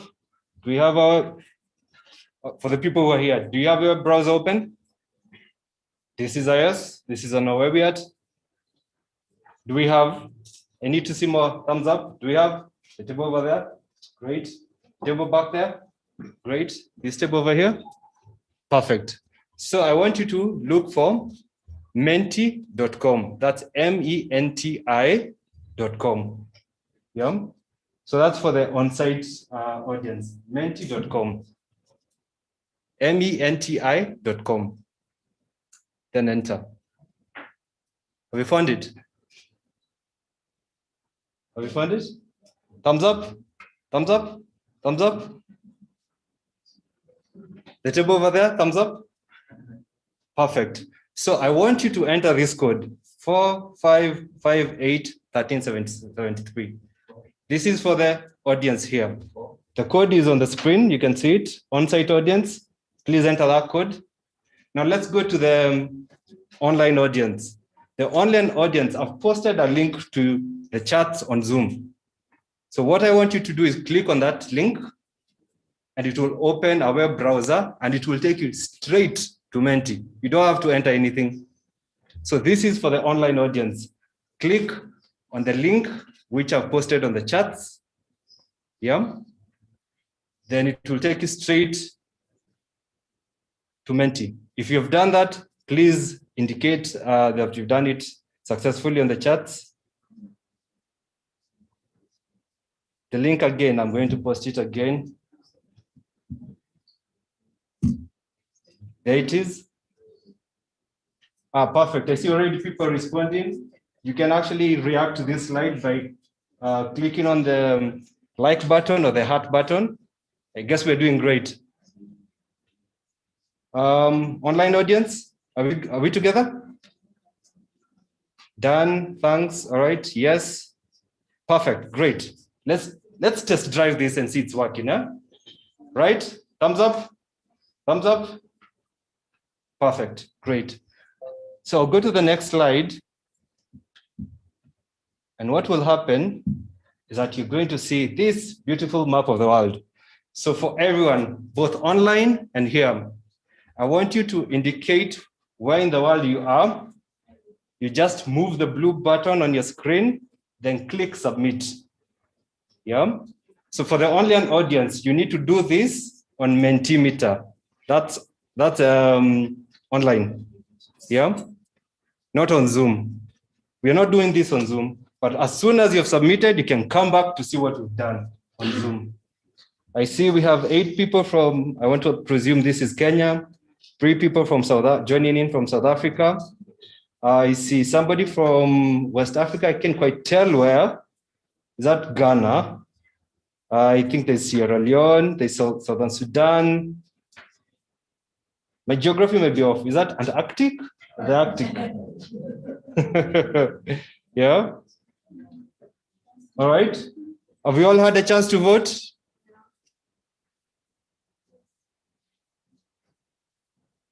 Anyone who needs some more time? So we can see for the most part, those who are participating in this are from Eastern Africa. Is this inclusive? Maybe that's a question for us. There's no representation from Europe, continental Europe, Asia.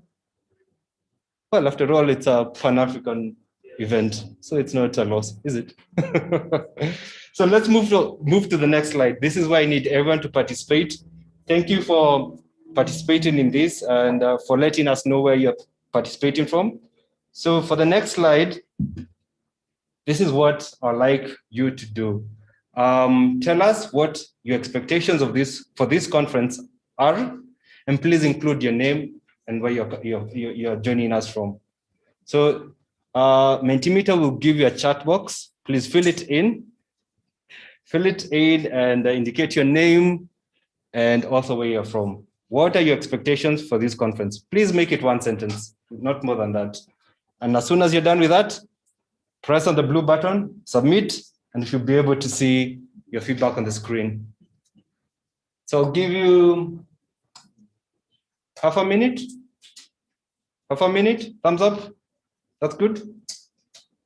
Okay, great.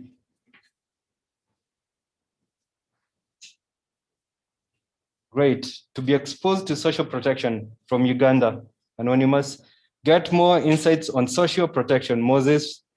Come up in concrete with concrete and actionable areas. Awesome. Awesome. There's quite a bit. Keep them coming. Come up with homegrown solutions to social protection. Great. To learn how other countries are managing social protection with the COVID situation. Excellent.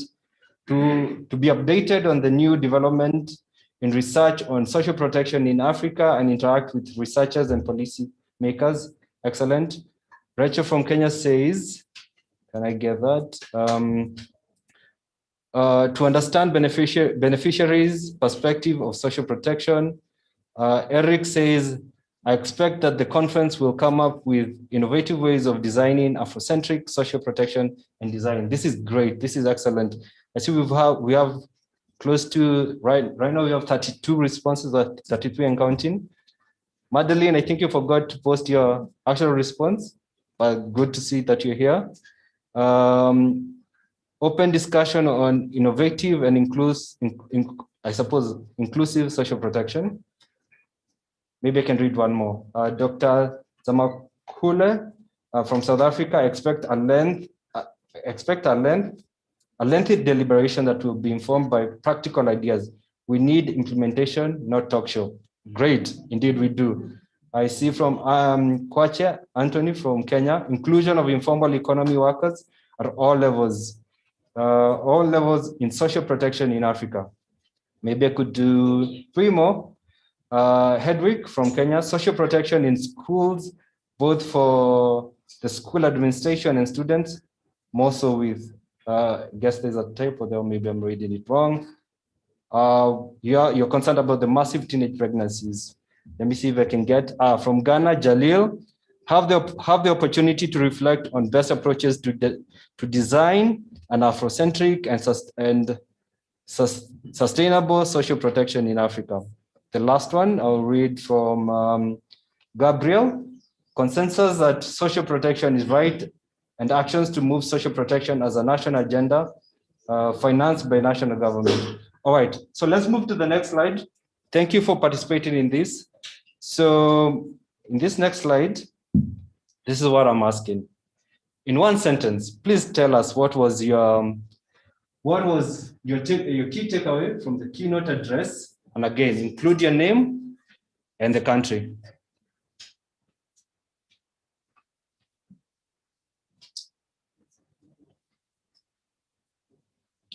In one sentence, please tell us what was your key takeaway from the keynote address, and please do include your name and the country. In one sentence.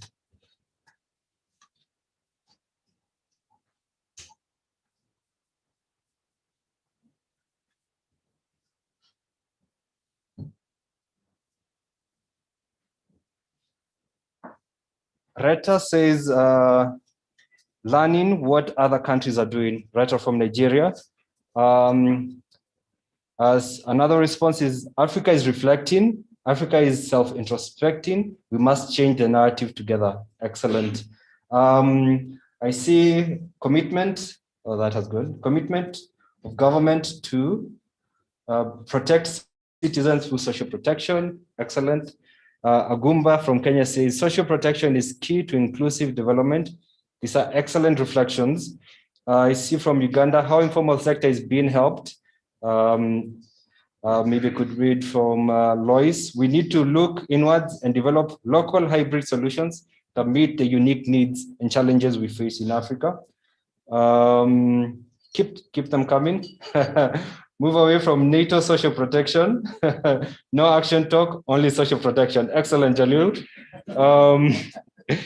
Dignity is a core aspect in social protection. That's Gidhure from Kenya. From Cameroon, respect human dignity for the vulnerable population. Indeed. Maybe I could take, I'll take Lillian from Kenya. Actualization of Vision 2063 by increased social protection and sharing best practices within Africa. Africa, though? I don't even I'm missing something. Within Africa, I suppose. Which other one can I take? Uganda. The future is bright for Africa, and it is possible for government to be intentional about inclusion in social protection. Excellent. Another one from Uganda. Call on all countries to increase investment in social protection to achieve. That has disappeared. All right. Maybe I could read 2 more, then invite back the MC. The strides Kenya has so far made in giving funds to empower the elderly and orphans. This is from David. One last. Social protection in Africa is contextual and should be studied as such. Ladies and gentlemen, I want to thank you for engaging in this feedback session as we reflect on the keynote. I'll be back later on. For now, all I have to say is thank you very much.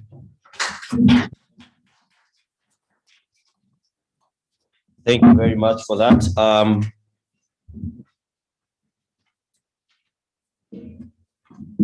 Bonasias, as you can see, there's already real-time feedback. That's the beauty of this forum today. They want to address us, then you wait to see feedback at night or in tomorrow's papers. So at least we are getting some good feedback, which I believe from the briefs we've seen and what we've been told here that the conference seeks to address when it comes to action and not just bringing things from the boardroom to what we say core ground. So thank you very much. So at this point, we're going to be having a tea break, and I'll just guide on how we are going to do this before we take our tea. Once we step out, to our left, there are some seats, there's some chairs that have been set up there where we're going to have a photo session with the CS and his team. So we'll invite you to join us there. And I'm going to be asking Anthony Odamo. He's right there. Anthony's at the back, the gentleman with the camera. He's going to be choreographing how we're going to do the photo session there. So we shall go there. Then after that, Buona CS will request you to kindly we'll cross this green lawn and get to where there's a bit of a setup for any questions from the media alongside your team and the team with you at the high table. Then from there, and at that time, the rest of us can come and have our tea. Just to let you know, like on Twitter, which is very active when it comes to important matters, we are currently trending at number 4, #socialprotection, which means the conversation is one, not just in this room or in the, and by extension on the Zoom platform, but also it is at a place where it is beyond the people who are physically here. So we are really grateful for that. It's an important topic and an important matter and set of issues that deserve a lot of attention. So at this point, I'll invite you all to just first let the gentleman at the high table to proceed to the chairs there. Anthony is going to guide, and then we all go and join them so we can take some photos. Then from there, we can have our tea quickly and briefly as we try and catch up with time on our program. Thank you very much. And then Wamoyo. Oh, I think you need the mic, right?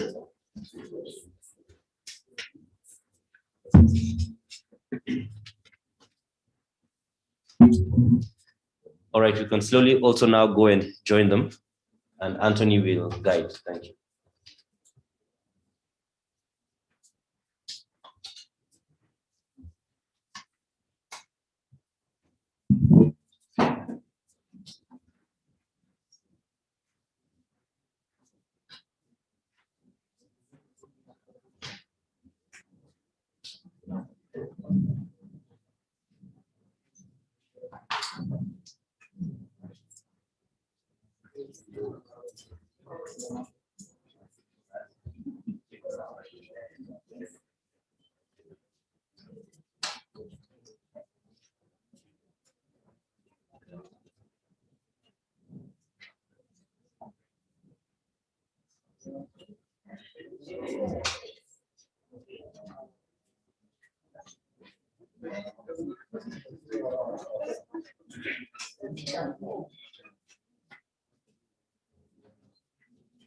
Sorry, for our online audience, is my mic on for them, right?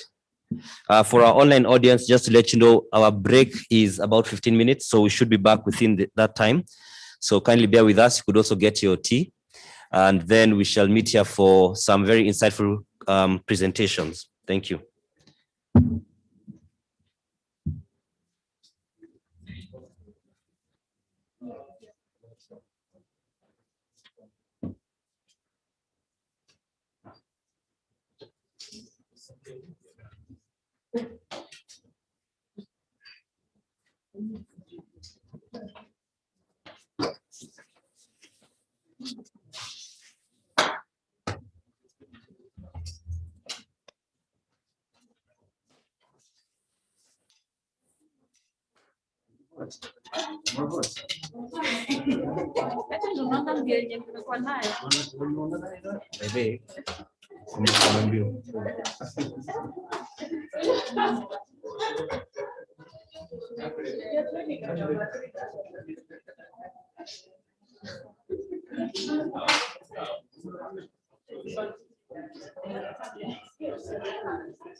each and every one of us, from whatever perspective, understand exactly what we are talking about here. Because when we're talking about social protection, we're talking about a broad framework that caters for the extreme poor and those not really poor or not each and every one of us, but are vulnerable to poverty.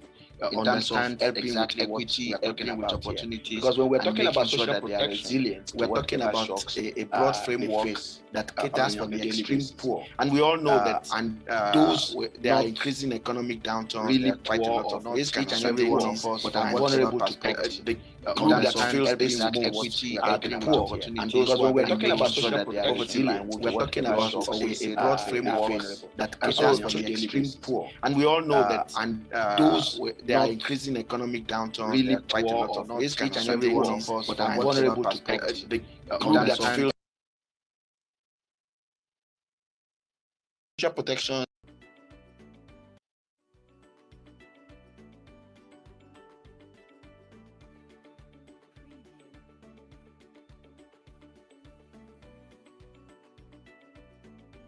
Each and every one of us, from whatever perspective, understands exactly what we are talking about here. Because when we're talking about social protection, we're talking about a broad framework that caters for the extreme poor and those not really poor or not extreme poor, but are vulnerable to poverty in terms of helping with equity, helping with opportunities, and making sure that they are resilient to whatever shocks they face on a daily basis.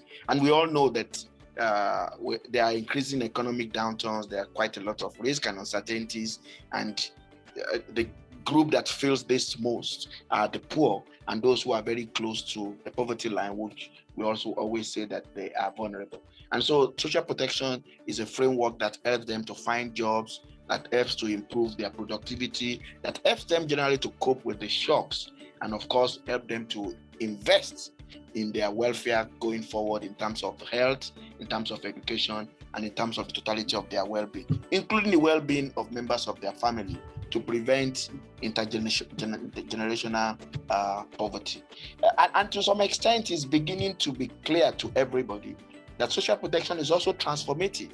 It is not only just protecting people, it also helps to promote them out of poverty, and therefore also has a big role to play when we talk about economic inclusion and social stability and inclusive growth. So social protection is very central to growth, particularly in countries or in situations where there is ample amount of poverty, ample amount of inequality. So in a sense, when you're talking of a kind of program or policies that buffers individuals from shocks and equip them to be able to improve their livelihood and create opportunities to build a better life for themselves and for their children, then you are talking about social protection.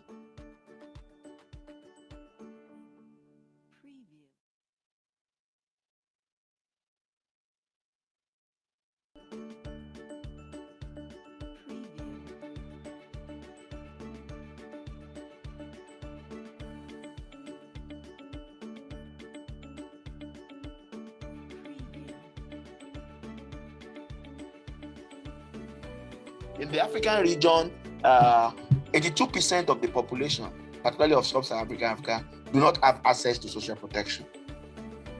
As at 2017 World Bank 2018 analysis. So a sizable number don't even have any protection, prevention, or promoting mechanism to support them. And I think this is very, very important to recognize. Even though there has been an increasing number of social protection programs over time, especially when there are major shocks in the world. When we had the financial crisis, that was when a sizable number of social protection programs moved into the African region, and there was a myriad of them. But the coverage has remained very small, very, very small, even though there are now more programs that are available. And that is something that will need to be looked at in terms of the dynamics of social protection. The other issue is that the most of the three groups of social protection that I've mentioned, the social assistance, social safety net, is the one that is very, very common that you find in many countries, because it's assumed that every other group can find some support through the market system, through other government policy, but it is only the poor who will probably need handout or some kind of support to be able to protect them from the shocks, are the kind of programs that you see most of the time. So it's usual in Africa that when you're talking about social protection, the discussion quickly moves into social assistance. The discussion quickly moves into social safety net. So when you go into literature, you see a lot more about social safety nets than you see about the totality of social protection. There are very little that you see on contributory pensions, non-contributory pensions, and also very little that you see even on labor market activities. And I will probably like you to use that lens when you begin to listen to the next presenter about the key interventions that you have in the African region.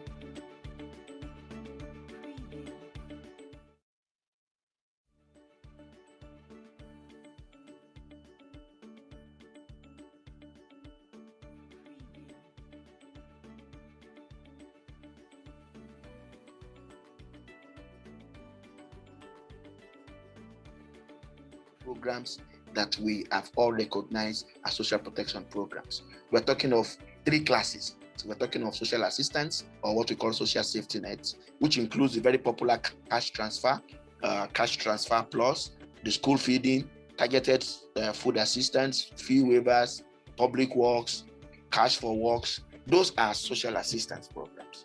And then we talk about the insurance, which is always a way to prevent people from falling into poverty. And then we talk about old age, disability pensions, unemployment insurance, community health insurance, community-based services for the poor that helps to promote the access and utilization of education services, health services, water services, nutrition services, sanitation services. These are things that prevent people from falling into poverty, or at least serves as a shock absorber in terms of an insurance. And then we have the labor and job market programs that build the skills of the poor, that helps them to search for jobs and improve their opportunities, and of course that improve their when we talk about improving labor regulations programs, and that allows the poor, and this is looking essentially most of the time at the informal sector. So depending on the nature and the complexity of shocks that a country or a context face, the combinations of this set of programs will decide what constitutes a social protection agenda for a particular country.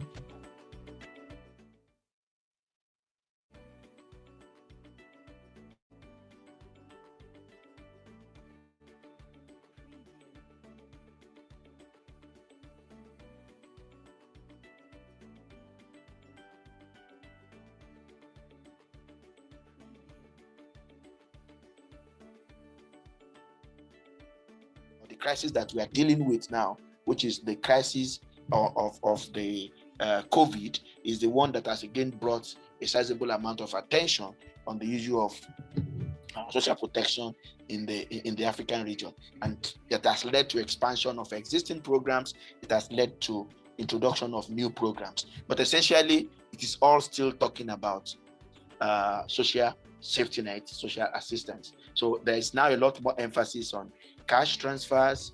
There are a lot more emphasis on public works. There are a lot more emphasis on social, a little emphasis on social pensions that are beginning to come up in a few of the country, especially in East and Southern Africa. So if you look at the graph that we have here, you can see the rapid expansion starting from the early 2000s. And now in the last few years, it has actually grown substantially, given the fact that many countries are looking for how to support a sizable number of people that are now affected by the COVID-19 crisis, which brought along with it some economic shocks for many of the countries.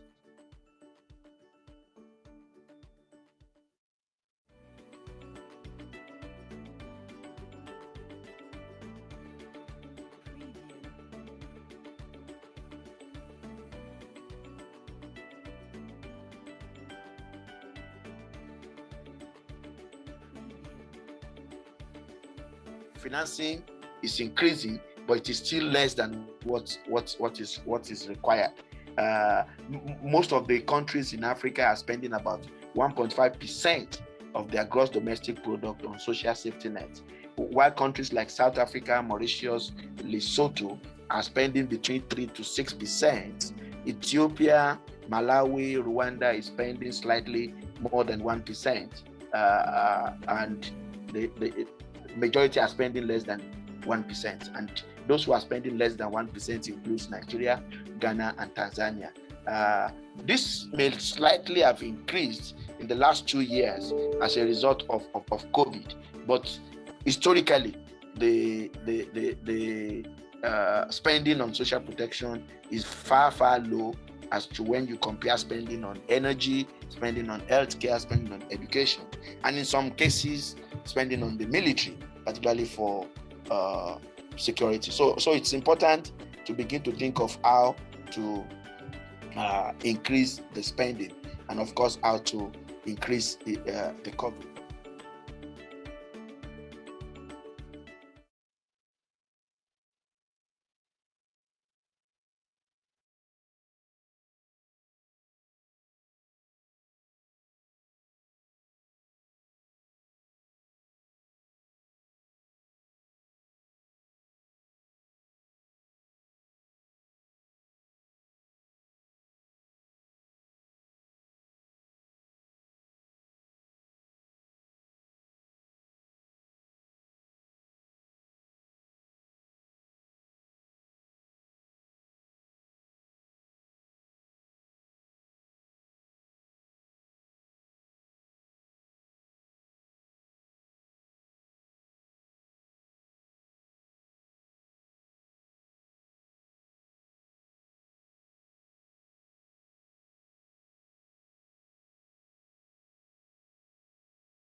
some greater sense of understanding of the issues at hand, after having the privilege of having the CS, as well as the leadership of PASGA just address us. So I just like to confirm from the technical team, do we have Dr. Daniel Doe ready?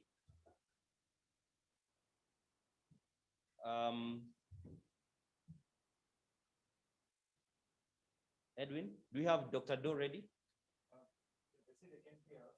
Okay, okay, they can't hear us. Okay. Now they can hear us, we're good to go. And do we have Dr. Doe ready?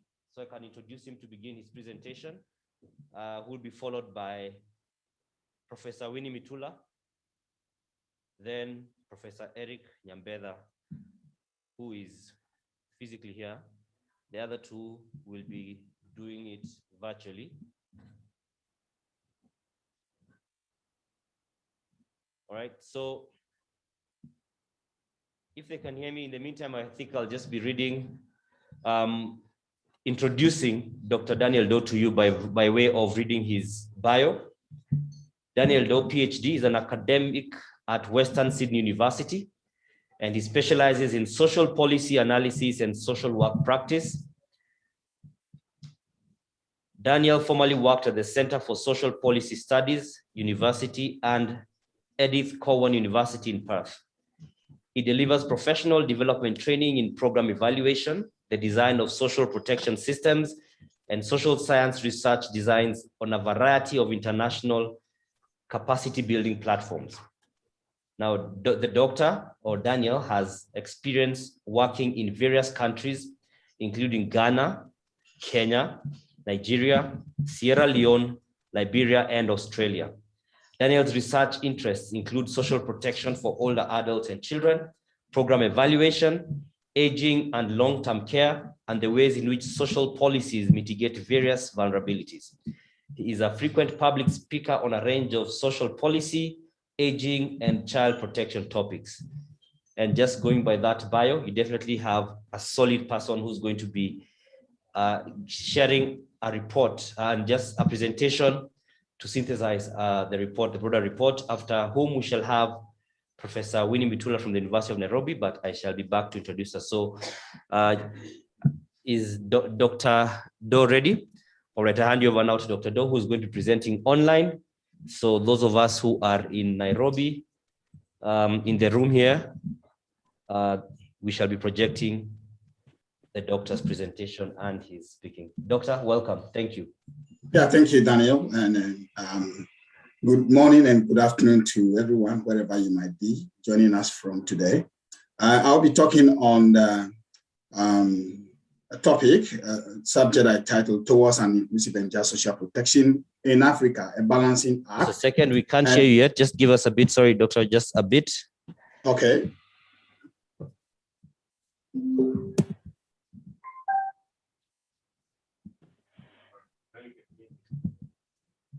Sorry, you can hear him? Can you hear me now? Yes. Yes. All right, thank you. Good. So I will be talking on towards an inclusive and just social protection in Africa, a balancing act. And this is a synthesis report from a number of studies as part of this project. Now, so a brief talk about the context and the evidence, how we developed that, and where we intend this to go. Now, so starting with the context, I think there is an overwhelming agreement that social protection is a good thing, in that it's made a positive impact on people who have benefited from it. This is not a platform to show all the statistics that are proving this, but then we are very familiar with successful stories across our continent that social protection does protect and does give some relief to people who are experiencing different forms of vulnerability across the continent and, of course, globally. But in Africa, we are also aware that there are concerns among policymakers, researchers, practitioners and of course, development partners about issues of coverage, issues of equity and access. And in that, there is also an apparent lack of voice for most people, most actors who are supposed to be part of the social protection conversation. And then, of course, COVID-19 has really threatened some of the modest gains that we have made on the social protection front, which then calls for a new way of thinking about social protection and how, as Africans, we can position ourselves to derive the maximum impact of social protection. Now, fortunately for us, we have a very favorable context where social protection can thrive. One is that globally, there is this high level of commitment for social protection. The SDGs, several goals of the SDGs are clear on social protection. And of course, ILO's famous work on social protection floor in 2012 has been one of the important commitments across the globe. Of course, continentally also, we've seen that the African Union is making serious commitments towards social protection, and this has been mentioned earlier on in the keynote and other address that we've had. Now, so the agenda 2063 is quite clear on what we want as Africans. The other opportunity that we also have for social protection to thrive is some of the lessons that we are learning from the impact of COVID-19, which clearly has shown some of the inadequacies that we have in our existing social protection scheme. So then, what did we do? How did we develop this evidence? Now, so PASGA, supported by the Open Society Foundation, initiated the Inclusive and Just Social Protection Project. Now, the aim of this project were this: one, to deepen understanding of the status of social protection initiatives across the continent, and also provide some clarification on the actors who are supposed to be involved in this process. Then also to facilitate conversations between state and non-state actors about the whole dynamics of designing and implementing social protection that is inclusive and that is just. Of course, it's that project also sought to examine the effectiveness of some of the existing social protection strategies or mechanisms with attention to what things might look like post-COVID-19 for the continent. Now, this project resulted in a number of activities. Now, 3 commissioned deck studies were conducted. The first one was on the mapping of innovations in social protection across the continent, was conducted by Dr. Nyamba. And then, of course, we have mapping and scoping of social protection interventions from case studies from 8 African countries by Professor Mutula. And then, of course, we have another scoping work which was done on social protection in Africa, the conceptual and theoretical aspect of it by Professor Nyambibha. Now, so these 3 deck studies, some of which we'll be hearing shortly, provided huge scope for us to explore the issues further. And then there were 3 webinars which were organized alongside these scoping studies. The first webinar, which talked about the innovations, was attended by 255 participants across 33 countries. And then, of course, the second one on the interventions in social protection. And the third webinar was on the conceptual and theoretical context, also heavily attended, and participants made important input and reflections on social protection in Africa. So putting all these activities or the outcomes of these 3 scoping studies and 3 webinars together, we arrived at a number of things as evidence from across the continent. Of course, the subsequent speakers will be providing a bit more of detail on some of the things, but I will just provide a bit of highlight on the emerging issues across the evidence. One is that we have a missing or muted voices when it comes to social protection decision making. The process of social protection generally has been very technocratic. The conversation has been very technocratic. It's people who know and who are able to make input into it. Now, also, there are clear evidence of important actors missing out on the decision-making table, talking about non-state actors and grassroots organizations being critical members of this process. Of course, the voices of beneficiaries and their representatives are also obviously missing when it comes to decision-making about designing, implementing, and for that matter, evaluating social protection intervention. And we thought that this is an issue that requires to be addressed.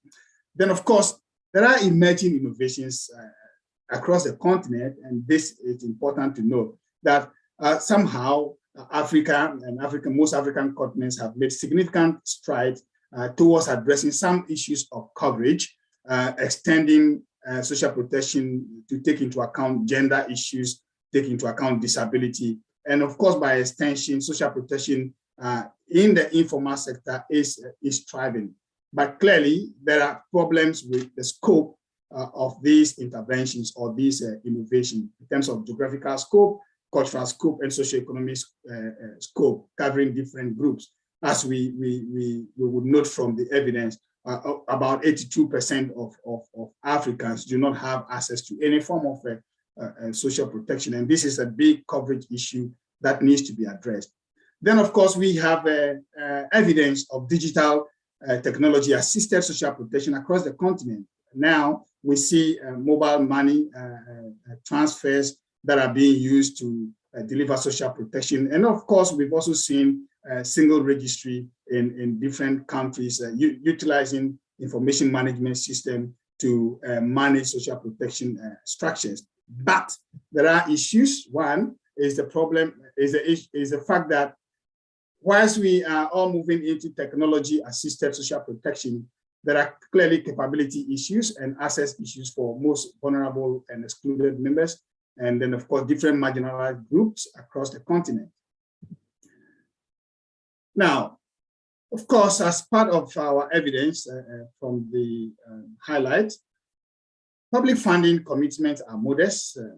We've seen also that on average, most countries are making about 1.5% of GDP on average. Of course, many more are far less than that. So public financing commitment to social protection are modest, very modest, but then there's over-reliance on donor support, which raises concerns about sustainability of social protection. Assuming that donor support wins, how do we sustain social protection intervention if we are not making a serious public financing commitment?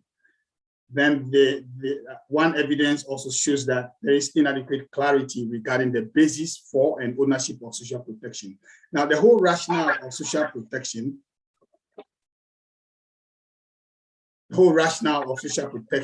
is being given, has been heavily influenced by Western theories. And so at this point, we are not clear on who owns social protection systems and social protection strategies.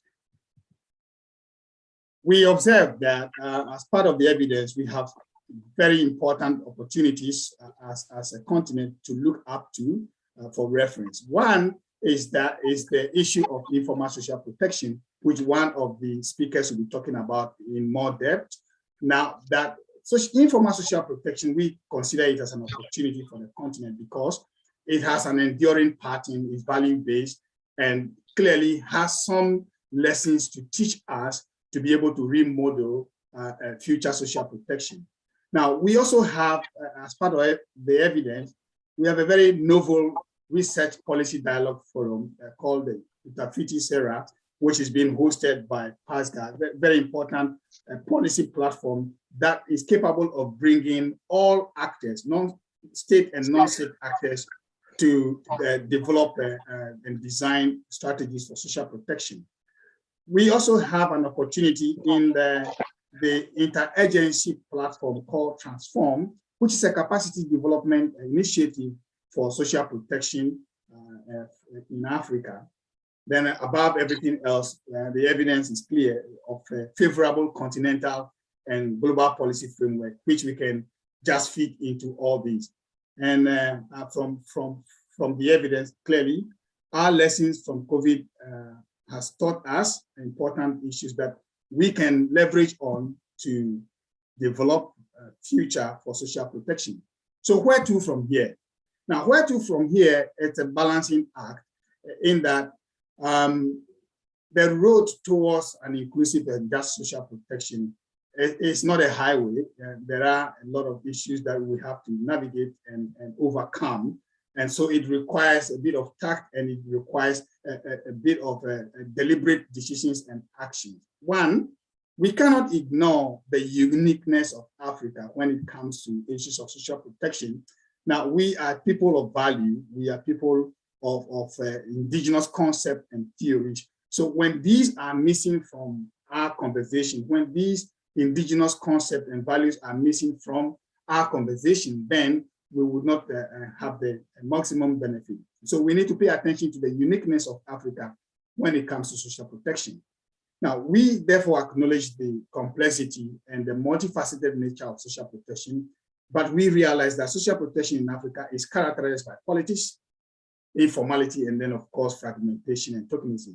And we have to find a way to overcome some of these challenges. Now, clearly, mobilizing critical voices, bringing actors together, mobilizing public financing and other resources, using technology, and then of course, bringing on indigenous knowledge. And of course, the issue of politics would definitely require a balancing act for us to be able to navigate the maze. Perhaps the following reflective questions will guide us towards reframing what a social protection agenda could look like for us in Africa in the post-COVID era.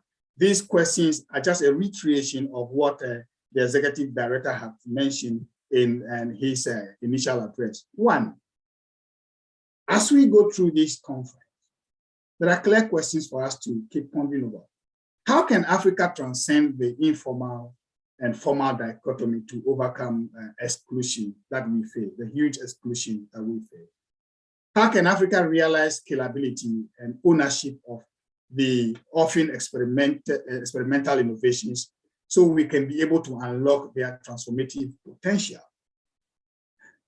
3, how can Africa optimize the opportunities and mitigate the challenges of leveraging digital technology in the design, delivery, and sustainability of social protection programs? And 4, how can Africa effectively leverage the voices and representations of citizens in decision-making and accountability for social protection? How can African state rebalance? And this is a very important question for us to think about as we go through. How can African state rebalance their balance sheet to sustainably finance social protection? We know that social protection it's a highly an intervention that requires a high investment. Now, number 6, what can African states learn from the resilience of indigenous social protection systems? Our social protection systems have withstood tested times, modernizations, and all kinds of things have threatened our indigenous social protection arrangement, but they've endured. What can we learn from that to be able to inform our designs? In terms of framework, as we go through this conference, we are paying attention to the issue of redesigning social protection interventions, paying attention to delivery, paying attention to accountability and evaluation. And as we do this, how do we ensure, one, that in the design, the voices and representation of citizens are reflected in this design, they are reflected in delivery, reflected in accountability, and reflected in evaluation. In terms of design also, how do we ensure inclusivity in terms of coverage for different vulnerable groups and marginalized groups in delivery, in accountability and evaluation? Also, again, across design, delivery, accountability, we want to look at the issue of technology in all these. We want to look at the issue of our ability to bridge between formal and informal social protection systems in the way we design, the way we deliver, the way we ensure accountability, and the way we evaluate. Same thing goes for the physical sustainability of social protection, and that has to be anchored in design, in delivery, in accountability and evaluation. And of course, one of the core issues for us today is the Afrocentric design. How do we ensure that in our design, we pay attention to African values, we pay attention to indigenous knowledge and theories? How do we ensure that in the delivery, we pay attention to indigenous processes? And then, of course, in accountability and evaluation. We hope that when we spend our time throughout this section to have conversation around this, we would be able to have an idea about how a post-COVID social protection agenda could look like for our continent. Thank you. Thank you so much for listening to me today. I hand over to the conference hall.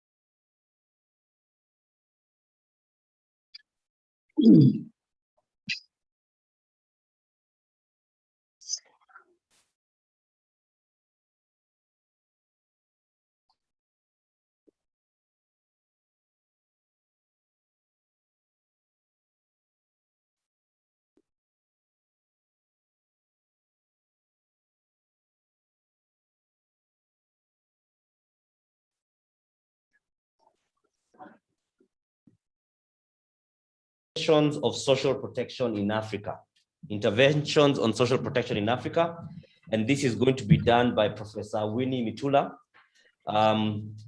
Allow me to read her bio and just introduce her to us so that we can understand the gravity of the information you're going to get by virtue of the person who's sharing it.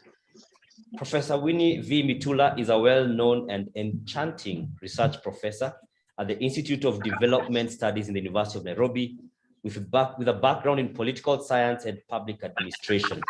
She is specialized in the areas of policy, institutions, and governance, with research focusing on provision and management of urban services, including decentralization, housing, informality, social protection, transport, and identity. Professor Mitula has researched, taught, consulted, and collaborated with several academic colleagues across countries, regions, as well as globally. And she has a forthcoming edited volume on social protection and informal workers in sub-Saharan Africa. It continues lived realities and associational experiences from Tanzania and Kenya. I'll just repeat. The edited volume is called Social Protection and Informal Workers in Sub-Saharan Africa, Lived Realities and Associational Experiences from Tanzania and Kenya. Professor Mitula is not necessarily new to many of us. She has been on TV lending her voice and her insight to matters of national interest and importance. And so at this point, Prof, take it away. Thank you very much. Thank you very much for the introduction. I hope I'm loud and clear wherever people are located. And I want to first begin by really appreciating the teams that have spoken before me, the Cabinet Secretary, the senior staff of PASCA, and even Daniel, who just finished talking. It's been quite great, and I think most of the issues have been framed in the right context. But let me just begin by I'm not able to press my PowerPoint down. I hope it's not held on your side. Okay, now I'm good. I want to begin with a concept, the theme of this workshop first. We are talking about innovation and we are talking of inclusion. These concepts are very good, especially to us who maybe are elite. But when you get it down to the ordinary person, when people hear innovation and inclusion, is almost like innovation is so abstract there and up there, which shouldn't be. So I think also our struggle in Africa has to be, which light do we see? I remember the Cabinet Secretary emphasizing the fact that He talked a bit about Africa being dark, and then he took us to the right platform that there is light. But I think it depends on which light each person is seeing. In the context of social protection, many of us seem to be seeing the light of the formal, the light of the formal. When you think development, you think of industries, you think of big ideas. But when we look at the reality of Africa, what we are seeing actually is the ordinary person. The ordinary person struggling and filling this gap that we call social protection. I'm therefore very, very happy that the concept of Afrocentric, which has been very elusive and difficult to achieve, not only to us, but to many others, is being used here. And I hope in group works and as we go ahead, we will be able to grapple with what do we mean by Afrocentric? What is it? Is it anything close to the flaws, the social protection flaws that the ILO is speaking about or not? Let me just stop there at the title of the theme and get to what I'm supposed to share very briefly. I want to note that social protection is an old idea, just like I've put in the PowerPoint. The social protection in itself, you know, the idea of protecting, of safety that we are calling for, that we are looking for. We are looking for innovation to ensure it's right, is an old idea. But the social protection as a concept, as being now floated around all over globally, is the new concept. And you've heard the cabinet secretary, you've heard everybody, even Daniel, when we talked, the coverage is very low. The coverage of this new idea is very low, is just about 19%, which basically means that what I'm talking about, the old idea is what is prevailing. The old idea and African citizens protecting themselves, managing their affairs, as governments come from top down trying to intervene to bring in new measures to change that. So I think that's the nexus that we are going to discuss in these 2 days. What is that nexus where there is a top down and a bottom up? Where do they meet and how do we handle it? We've tried it for years, right from the PRSPs, safety nets, now we are into social protection. The question to ask as we move along is, are we realizing change? That is going to be a very critical question. The adoption of social protection is global. We accept it. Everybody's trying to implement it. But the question for Africa is going to be whether we are realizing change. And of course, if you look at Africa across the continent, for this particular study, Daniel mentioned that benchmarks were done, a bit of reviews and mapping. For the mapping that we are talking about, the mapping I did covered, was quite, I mixed the fragile countries and also income groups. So I had Egypt, I had Libya, I had Cape Verde, I had Liberia, I had South Africa, I had Zambia, then I had Kenya and Tanzania. And those give us a good glimpse of what's going on. So basically policies, we are not short of policies, legislation, strategies, programs. The issue is what is embedded in these policies, strategies, and programs, and can they move us to the next stage? Of course, we've highlighted the three that is prevailing across Africa, the social assistance, social insurance, and labor-based SPs. But basically, we must note that the predominant one is social assistance. And the critical question as we go along is, if this is the predominant one, can social assistance without the other arms of social protection take Africa beyond where it is? I don't think so. We need not just to emphasize social assistance, we must grapple with the entirety of social protection. I think this has been observed, the issue of varied experiences, outcomes, and impact in Africa. We do not want to see Africa as one big blanket. That is the goal we want as far as African unity is concerned, and as far as we want to see social protection penetrate. But it begins from each country, each region. So experiences are very different, and as I will be highlighting, you will see the variances. I think the conceptualization of social protection in the context of risk that has been the most predominant, and my colleague, Professor Nyambetha, will talk more to this, otherwise I will go in its terrain. it can be a problem, because risk is good, yes, but if you concentrate only on risk, maybe you lose other things.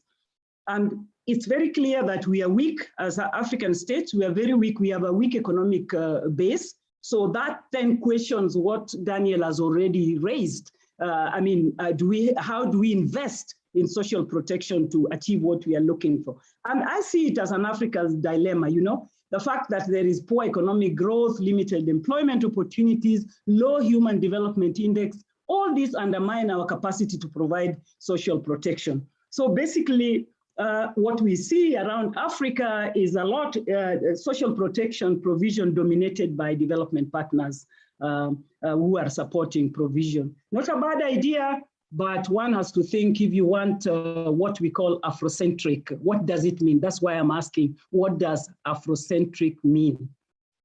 I'll talk briefly about 3 themes related to this, what I see in the literature across Africa, the experiences, issue of coverage, and then inclusion and delivery, and I'll make my conclusions.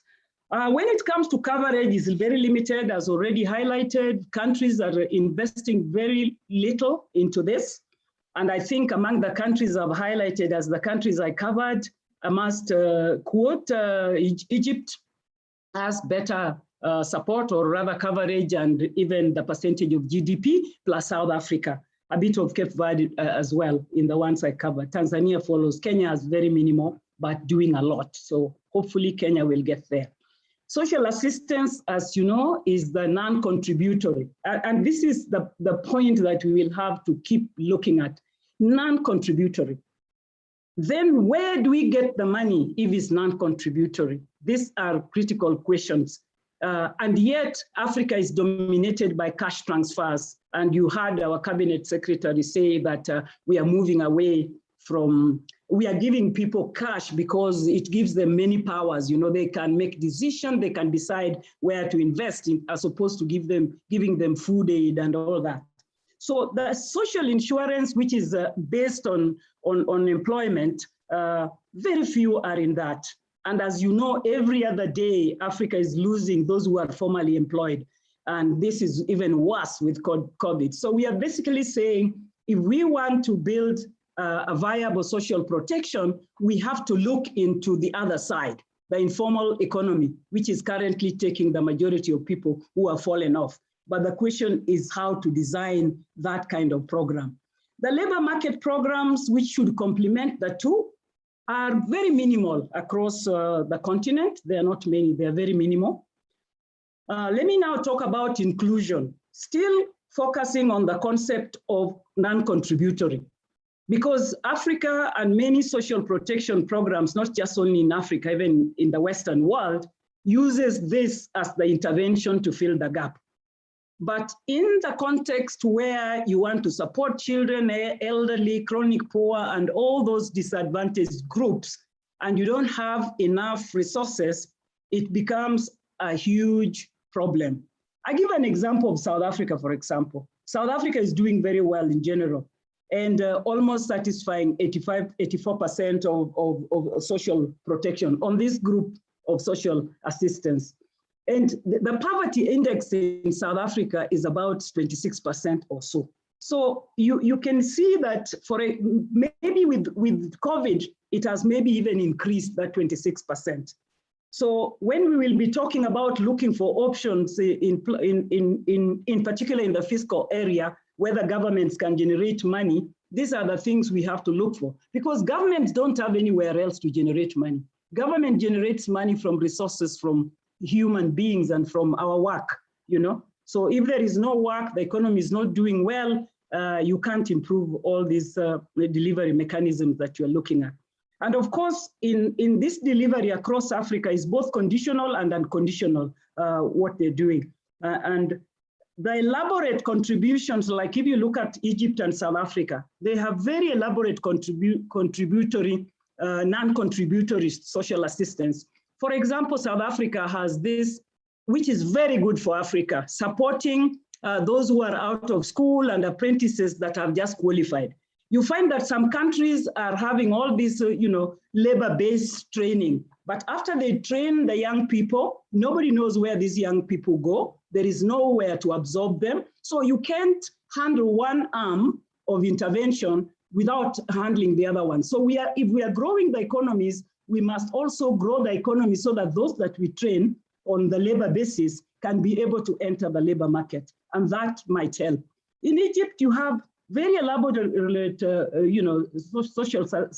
social assistance, including, subsidizing bread, which Egypt has done for so long. And whenever Egypt tries to pull it out, people riot and they can't pull it out. And this is a critical question. I think I asked in the chat, and maybe somebody from the ministry later will help us. When we have a registry like we have in Kenya, how does one update that registry, and is there an exit from the registry? At what point do you exit? And I think this is now the bottom point that I have there. Issues of pre-qualification. For example, Egypt has a means and affluence testing. That's a very complex exercise, means and affluence testing.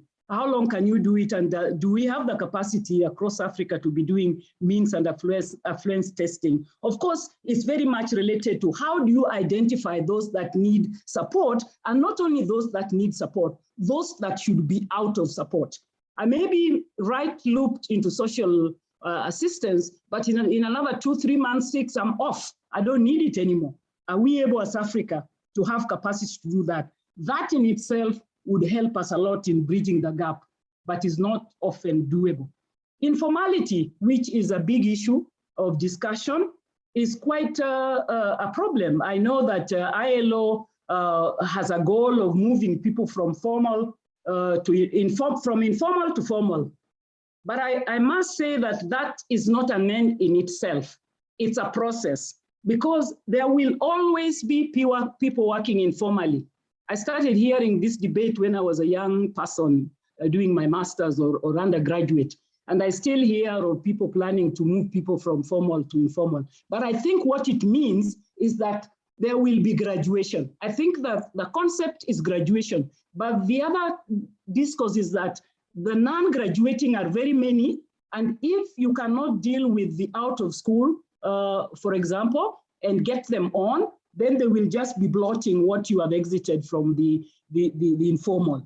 So there is really the formal schemes which have now opened up for informality. We have formal contributory schemes opened for the informal sector, but this opening is not being picked up by the informal sector. And it's largely because of so many variables that I will not go into now, but it includes them claiming that it's costly. It also includes the bureaucratic processes involved and the delivery. It's about delivery. But I must say that the cost should not be overemphasized for the informal workers. The resources that informal workers spend in their own groups and entities is much, much higher, for example, than the 500 shillings that, for example, Kenya needs them to pay to access social insurance, which they can. In my analysis, they can, but also we have to understand that people in informality spread their risk. A concept maybe that the government does not capture right. They spread their risk across. So you find that one person can be in 5, 6 groups. In total, they can be, getting savings all over that overamount to what is expected. So I think these are things that we will discuss going forward. And there are many programs, as highlighted in the PowerPoint, that are trying to address that. Tanzania has tried an option where they are giving incentives for the informal sector to join the formal schemes, but there is always a hitch as you go along. In terms of delivery, there are challenges. The challenges really are about multiple actors, approaches, and coordination, which result in inefficiencies. But what is unique is that many countries or Africa, there is this false thinking that technology solves everything. I don't think technology will solve everything. Technology is good. It can improve coordination and governance, but for example, in the provision of social protection, if we are not able to coordinate the actors fast so that the actors can bring on board the data that goes into the system of this digital technology, I don't think we will be going far. I mean, at least when it does like consolidation of cash transfer programs, that's good enough. But even when you consolidate that program, you have to ensure that that consolidation is up to date and data is coming in and out, and this is a regular thing going on. We had an electronic single register in Kenya, a great one, but I'm also asking, how do you update it? Do people exit it? How is it managed? I think that's going to be the big deal. Whether you are cash transfer at least is clear, because if you already have a good database, you only know that you have to do cash transfer electronic, good enough. South Africa is even venturing into biometric. So to conclude, I conclude, and I did this same conclusion when we had the regional workshops that Daniel, my colleague, talked about. I see the future of social protection as bleak. And it's bleak just because of the weak economic growth, the informality we have, the vulnerable groups, the dominance of social assistance. I am hoping that Africa going forward, this social assistance, we can start seeing almost same level, social assistance, social insurance, and also labor market, so that these three can complement each other for us to move to the next scale. Of course, the viability of universal healthcare, which I've also seen is coming out in the countries that we reviewed, and old age pension, again, it's doubtful. If we cannot generate resources and more people are getting into informality and ending up without putting anything into the pot for social protection, this universal healthcare and old age pension might not be really very viable. So I think still we are back to the strategy of expanding economies and opportunities for productive employment. Then the question of viability, which is very critical. I think we must just continue. I'm not being that pessimistic.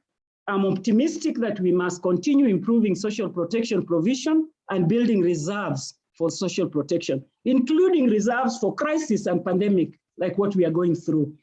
And indeed, the strategy is to leverage on development partners and local resources to build a viable indigenous sustainable social protection schemes. Nobody can argue today that you don't need development partners. No, we all need development partners, but it is how you use the resources you get from your development partner to leverage for what you want as a goal that is critical. So in conclusion, really, we need to learn from the bottom-up informal insurance models cushioning majority of African citizens. Because when you see those statistics and figures, it is very clear, even the cabinet secretary, I refer to him again, he talked about only covering about 20%. I mean, it's a drop in the ocean. So the question is, what are the 80%? How are the 80% surviving that are not in the loop? I think we have a lot to do, and this is the right platform.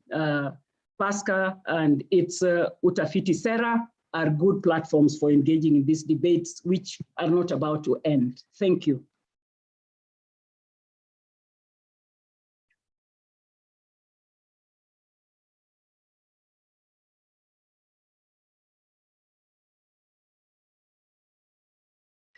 Everybody would agree. All right, we're okay now? Sorry about that. Everyone would agree why she gets authoritatively speak on national news on the issues affecting, us. And you see, she's being very bold when she speaks about, she sees the future of social protection is bleak, given some of the factors. And so these are some of the things that we will keep looking at and keep having discussions about. So like I said, in the event that you've got any questions, just note them down, then we'll see how we can have them responded to. And also I'll just remind the speakers, the presenters to also just take note that in the event that a question is thrown your way, you will be in a position to address it comprehensively. Now we go to our third presentation, which is the last one for this session. And it is in no way the least. It is that these presentations are sort of a build-up. And our next presenter is Professor Eric Nyambetha. Now, before he comes to the podium, and I would request the handheld microphone. Let me just introduce him by way of reading his bio. Eric is a professor of anthropology at Maseno University, where he has been teaching and researching for over 18 years. Mr. Nyambetha received his BA and MA in anthropology from the University of Nairobi. Thank you. From the University of Nairobi, that is in Kenya, and conducted his PhD research at the Department of Anthropology, University of Copenhagen in Denmark. Professor Nyambetha has supported the conference organizers of that's PASCA in understanding social protection for over 10 years now, contributing to the writing of various book chapters. Of note, in 2011, the chapter on, quote, child vulnerability and the community coping mechanisms, implications for social protection policy in Africa, end of quote, in the social protection for Africa's children Routledge book. So at this point, without much further ado, I'd like to invite Professor Eric Nyambetha to come and share his presentation, which is on conceptualization of social protection in Africa. Karibu sana, Prof.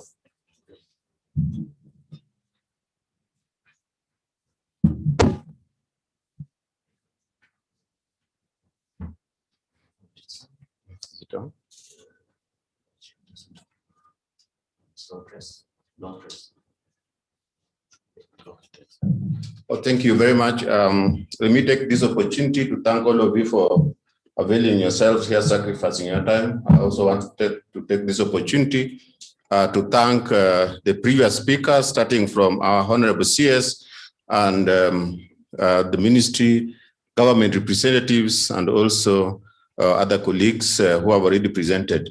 My presentation, going straight away, is about the roadmap to social protection. What are the roots of social protection, and where did we start, and where are we today, and what are the future of social protection programs in Africa? Already the previous speakers said very authoritatively that the future is not really very bright, and there are reasons that if you properly unpack that idea.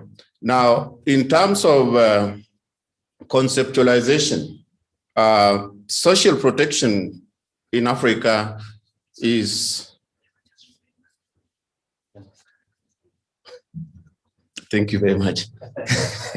Social protection in Africa is a concept that actually has got different meanings and interpretations of what it actually means. And this depends on how individual African countries actually perceive, analyze their own social problems and respond to those social problems. And of course, when you look critically at the literature, you don't really find major differences in terms of conceptualization of social protection. To a great extent, it talks about mitigating the economic shocks that vulnerable populations of various African countries citizens face. And it's more or less talking about social provisioning. But now, how they conceptualize and even analyze those vulnerabilities that lead to programming for social protection, and of course, the root causes is what really makes difference from one African country to another. And of course, this is also very much embedded in the political establishments of those particular countries. And therefore, the differences that we see already, Professor Mitula has talked about Egypt, South Africa, and all these other countries. She's talked about Tanzania and these other countries.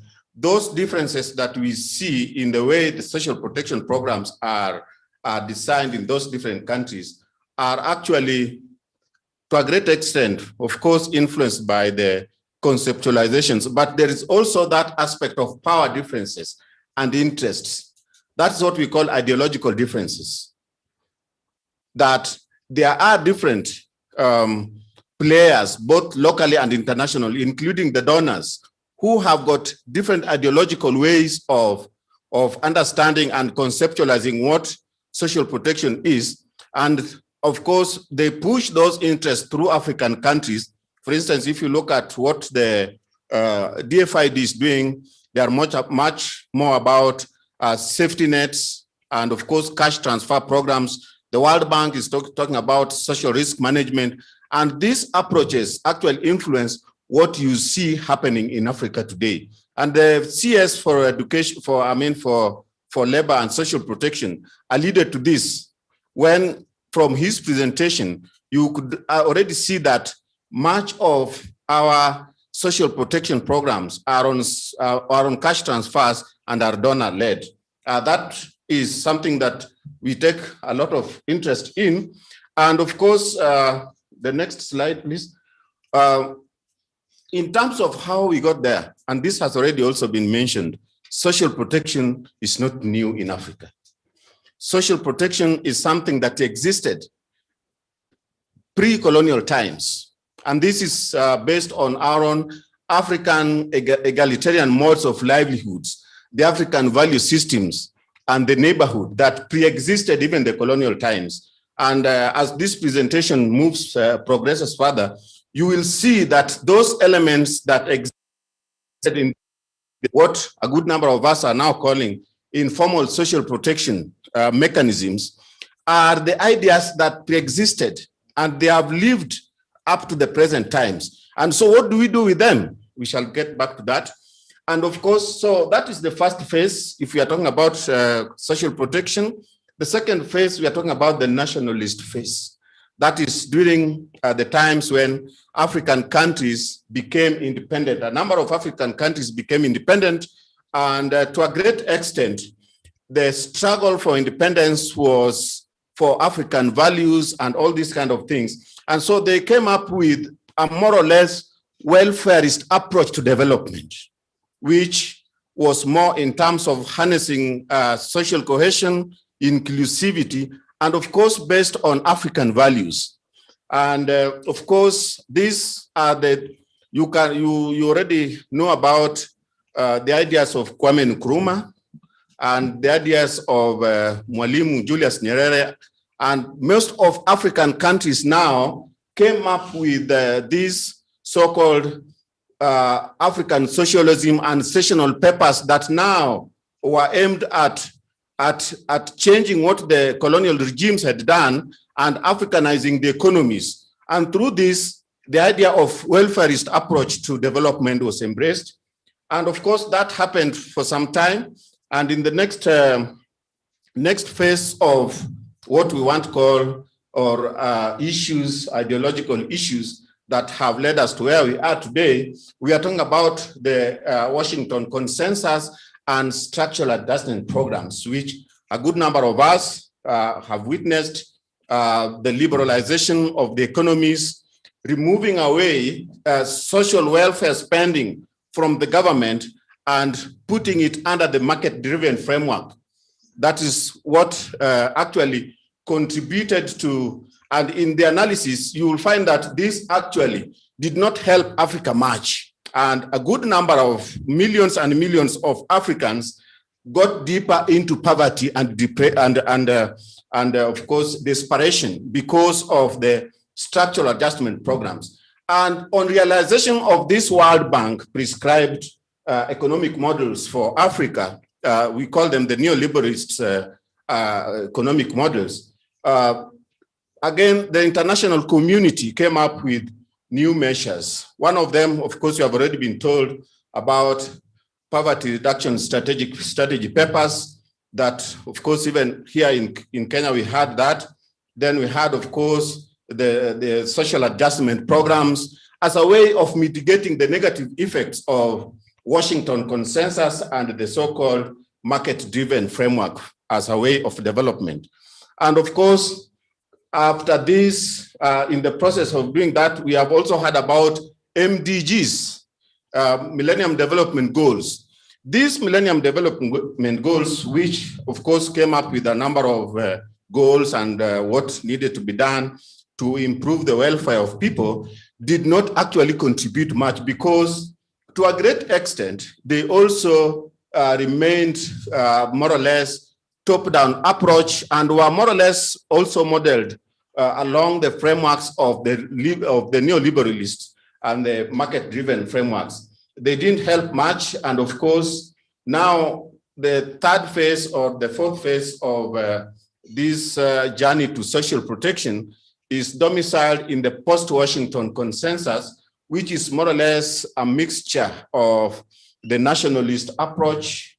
You are now hearing about cash transfers and things like that.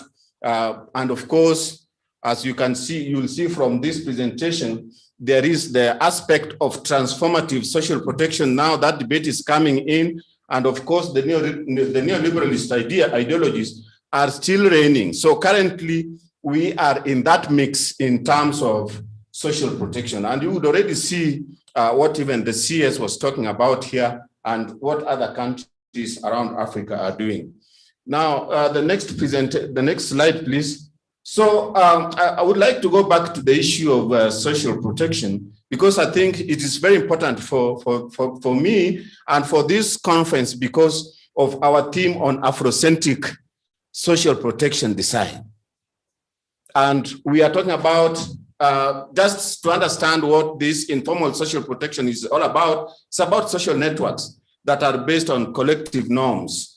And when Professor Winnie talks about the informal sector workers and what they do, in Kenya here, we have the chamas wherever they are, and how we can bring those into the mainstream social protection, what we call the formal social protection. That's an issue. So, but basically, this is what happens. And of course, as you already know, and you have already been told, that most of people in Africa, here in Kenya, about 80%, in other countries, it would be more than 80%, depend on informal sector. So our formal social protection programs, like the pensions that we already have, the health insurance, and all these other aspects of social protection do not reach over 80% of the African population because they belong to the informal economic sector. And that is a big question that we want to deal with, that we really need to deal with. And when we hear Professor Winnie talking about the future of social protection in its real sense being bleak, is that already 80% of the African population and the poor are outside the formal social protection. And so if we are talking about inclusivity, we are talking about justice, then that is the work we have ahead of us in terms of moving forward social protection. And of course, the cabinet secretary said that the cash transfers that we already have only covers 12% of the vulnerable populations, meaning that over 88% of vulnerable populations are not included. And you can see I've given just some few examples of what this social protection, how this social protection is domiciled or is manifested in the lives of some Africans in different countries. Like among the Islamic communities, for historically, they have had this zakat, mainly in Northern African countries. In places like Uganda, of course, we know about the concept of Muno Mukabi. These are indigenous African concepts that spell out the informal social protection, the way it is manifested in the lives of ordinary persons who are not employed or who are employed, but still there is that cross-cutting of the influence of the African social values in the lives of these people. And of course, my idea is that these indigenous concepts through which social protection in Africa is currently manifested can be harnessed when we now start talking about the wider vision for social protection in Africa. Next slide, please. And of course, in terms of policy and legislative framework, I just want to brush through this. The idea of social protection, leaving out what I've already talked about in the pre-colonial times, was triggered by the debate and the declarations within the AU. And of course, these have actually institutionalized social protection. One of these was the Banjul Charter on Human Rights and on Human and People's Rights of 1981. This Banjul Charter talked about the right to food, the right to health, the right to basic needs. Although the charter did not talk about social protection at that time, but if you look at the provisions of that charter, then it's basically grappling with the problems that we are facing today in terms of institutionalizing social protection within the African continent. And of course, more now later in 2008, the African Social Policy Framework, or the AU Social Policy Framework for Africa, this now defined social protection.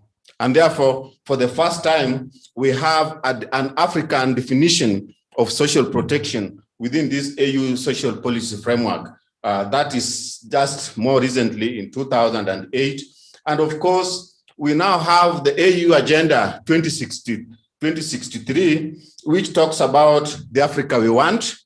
And this is much more also subsumed in what the SDGs talk about when they talk about leaving no one behind.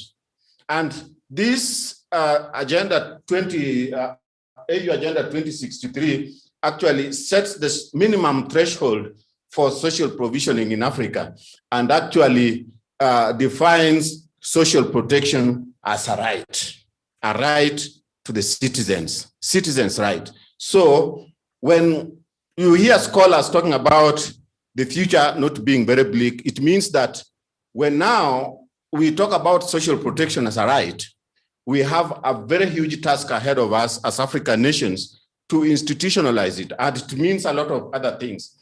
So I'm saying that these declarations actually took into consideration indigenous informal social protection systems, and of course they have supported the domestication of social protection within the AU member states. Next slide. This is not conclusive or it's not exhaustive, but just an attempt of what other countries are doing and the journey, how far they have gone with this journey. You can see that countries like South Africa, Tunisia, Cape Verde, Zambia, Mozambique, and Zimbabwe, they now frame social protection as a right. And you know that has got implications on government spending and their policies, which is something that I'm sure we shall revisit later on.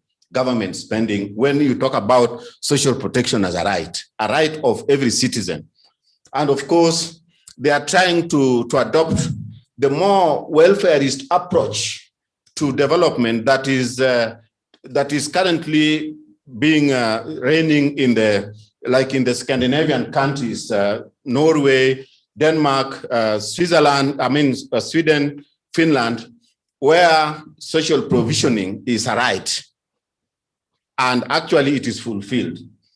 And then of course, countries like Liberia, Ethiopia, Uganda, Kenya, these ones, if you look at the policy documents and the legal framework, they acknowledge both formal and informal social protection within their documentation. This is now a move towards the transformative social protection that we are talking about, and which in the next few slides you'll be able to see. And Madagascar, of course, and Central African Republic, they are more or less talking about specified certain sections. This is what we call targeted social protection. So these countries are still at the level of targeted social protection, and not very much efforts are being made towards universalization. And of course, Gambia is talking about universal social protection, which of course in other countries, for instance, here in Kenya, we have started it in piecemeal in terms of talking about universal health coverage, but we are still not meeting it because of various reasons that Kenyan government and also the population knows or are yet to understand. Now, in terms of, next slide, in terms of a wider vision for social protection, we are, and of course now, we are moving to the theme of this conference, which talk about Afrocentric design for social protection. How are we building on this history of our progression from those pre-colonial times, from all those nationalist eras, Washington and post-Washington era, and where we are today, to come up with a more inclusive social protection program that addresses the reality of the African people. And of course, justice and dignity. So that's when you talk about transformative social protection framework, in my view, and based on the literature that is available, this is one most important point in terms of moving social protection forward. And it's one important point in terms of Afrocentricizing social protection. And of course, this debate is currently gaining a lot of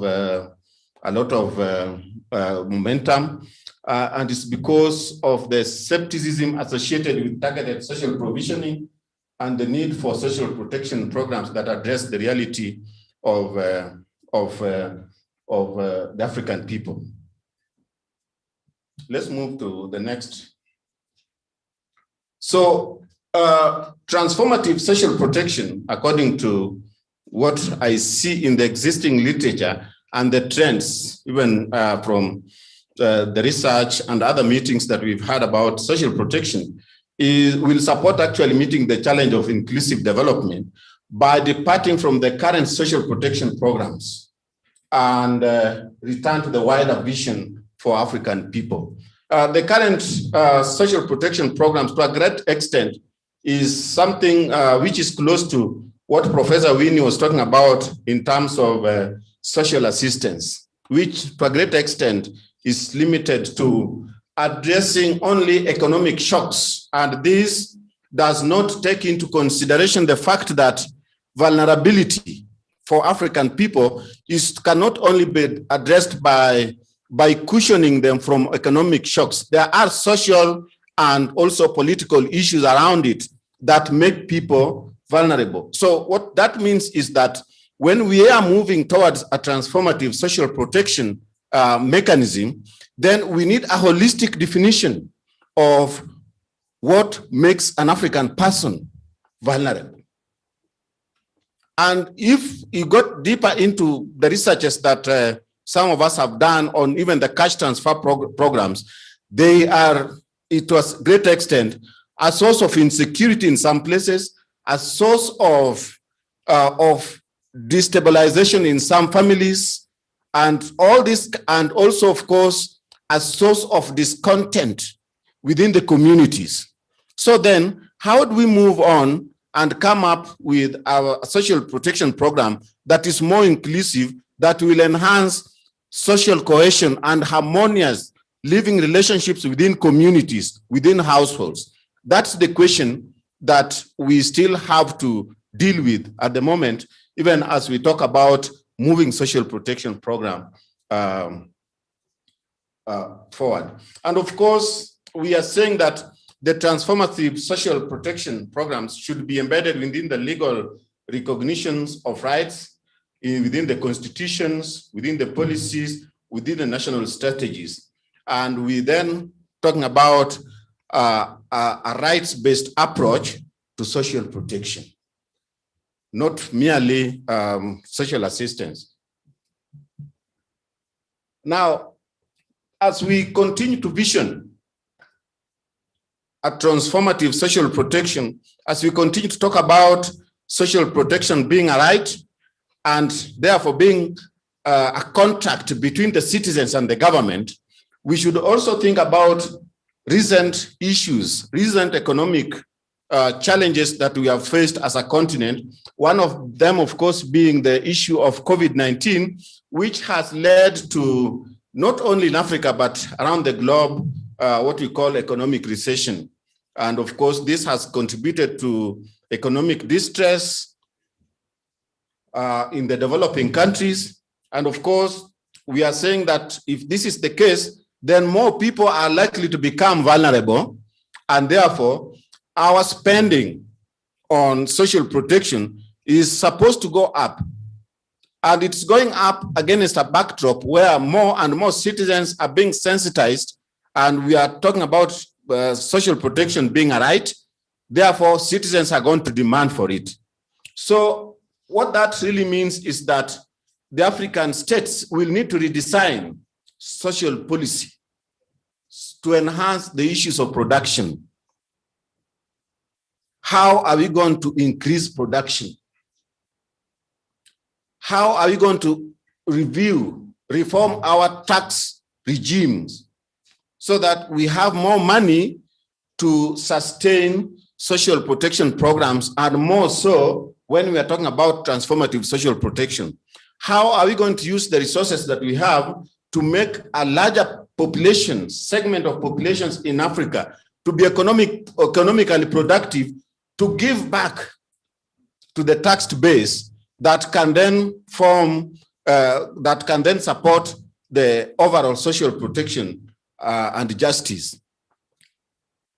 So we are talking about issues of productivity, but more importantly also something that is not really gaining a lot of prominence is redistribution of these resources.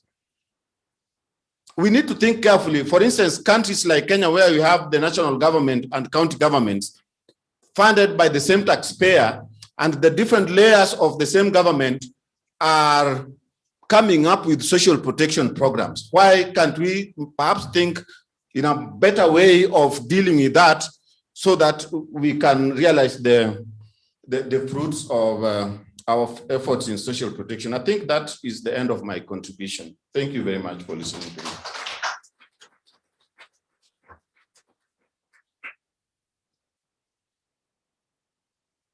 Thank you very much, Prof, for that. Let's appreciate him one more time.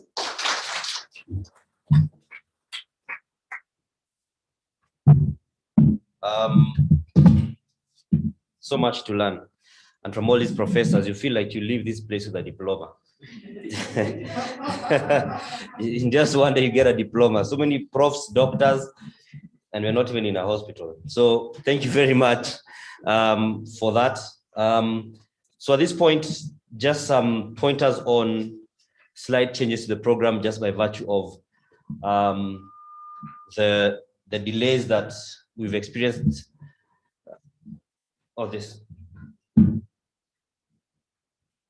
Yes, as we had to accommodate our chief guest and the other matters. We're meant to be having our breakout sessions. What we'll do is that we will suspend that to tomorrow. So at this point, I'm going to call once again. I'm going to call Edwin to come and take us through an interactive session. We had the Q&A and the likes, both online and from the floor. Then after that, we shall have one more presentation, and then we can break out for lunch. And tomorrow we will combine the breakout so that it will be including the regional perspective as well. So just bear with us. We're going on well, I believe, all factors considered. And so even as you ask your questions, we request that you make your questions concise so that we can accommodate as much as possible. And if you hear that the question that you had has already been asked, you don't have to ask it, just so that we can accommodate as much diversity in our content as possible. So Edwin.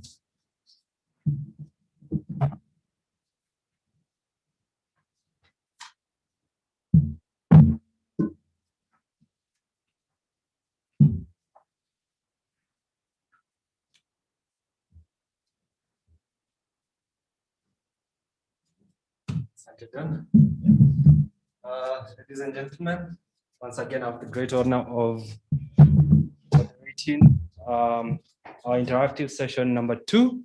So same link, same procedure. So for the audience here, go back to menti.com and use the code that we used earlier on. For those that are online, I've posted the link. You can join once again. Nice to see people liking and giving thumbs up and liking this. So for those that are online, are you able to log in? I mean, are you able to follow the link?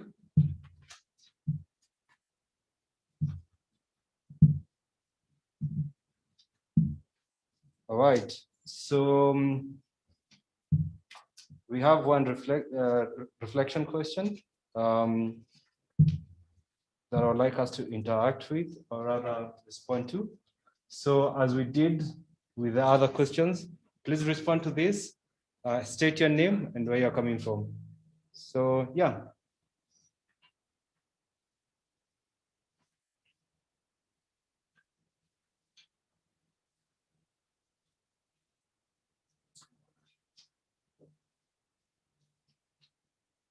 For those that are online, I've posted the link on the chats. For those that are here, using the same code. And you can see the code right at the top of the slide.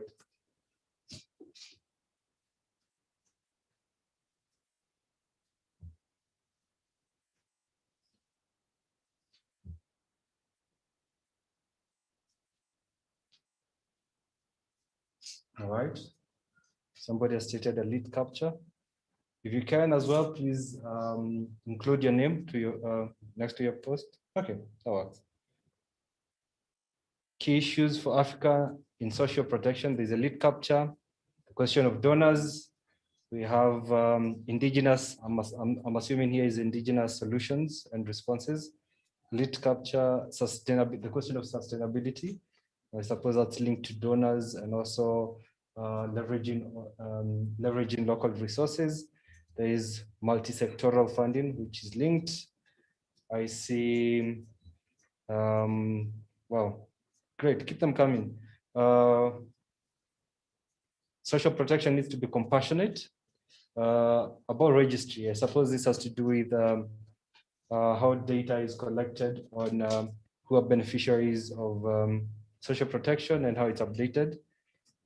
Weak economies, I guess this is in reference to just the concluded presentation about the current realities as far as global economy is concerned. What else am I seeing here? Dignity, definitely. Social protection needs to be to dignify beneficiaries. What else can I pick out? The question of poverty eradication, equity and inequality. Social protection needs to be multifaceted. Great. You're building quite a beautiful and well-populated word cloud here. Social protection needs to target individuals who are experiencing high vulnerability. Also target be implemented in the context of increased unemployment. Great, keep them coming. What else can I highlight? Social protection often ignores the majority. This is something that needs to be addressed better. Questions of delivery challenges. The question about bridging the informal and formal sector. Maybe I can highlight 3 more, then perhaps we could proceed to the next item on the program. Question of what? Pensions, I see pensions, I see coordination issues, I see empathy, and needs to be questions about it being right-based, being provided as a right in policy making. Perhaps at this point, I can encourage you to keep on sharing your thoughts here. We're about to go to a session of Q&A, I believe, and our MC Dan is going to lead us through that. But you can keep on posting right before we get started on Q&A. So for the Q&A, our online audience, you can post on the chats, Zoom chats, while those who are here in person, you can just speak to the microphone and you can have somebody respond either here or on Zoom. Thank you very much. Thank you very much as well. So,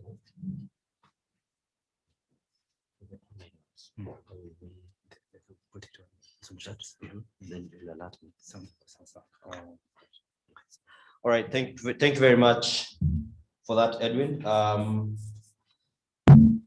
So in the event that there's anybody who has a question that you'd like to throw to any of the presenters, this is your opportunity. We'll just take a few in the interest of time, but we do not want to rule it out altogether because we know it's the indispensable value of getting clarifications and explanations. So anybody who is here physically who has a question, just raise your hand and I'll supply the microphone to you. All right. And then those who are our online audience or participants, I beg your pardon, just put your questions in the chats. We shall be alerted of the same. Then you can ask those who are here to, those who the authorities to respond to it. So I'll just take the microphone to the lady here. I'll just hold it for you, it's fine. Thank you. I have just 2 questions very straight. First goes to Winnie. Thank you very much for that presentation. And the first question is the question of mobility for persons that are aged, because most of the developed state, we see persons that are aged are able to move freely. So that's something that I wish to see happen in Africa. I just want to Professor Eric. You talked about redesigning. I already see the curriculum, competence-based curriculum is coming up with learners being prepared to just work, not to be employed, but to create employment. But I also want to question, what about the question of the increased debt in Africa? We are not able to, if we continue to work on that debt, we are not able to provide really social protection for our persons. Thank you. Thank you very much for that. Is the online audience, are you hearing us or do I need to they can hear? Huh? I use both of them. Speak there though.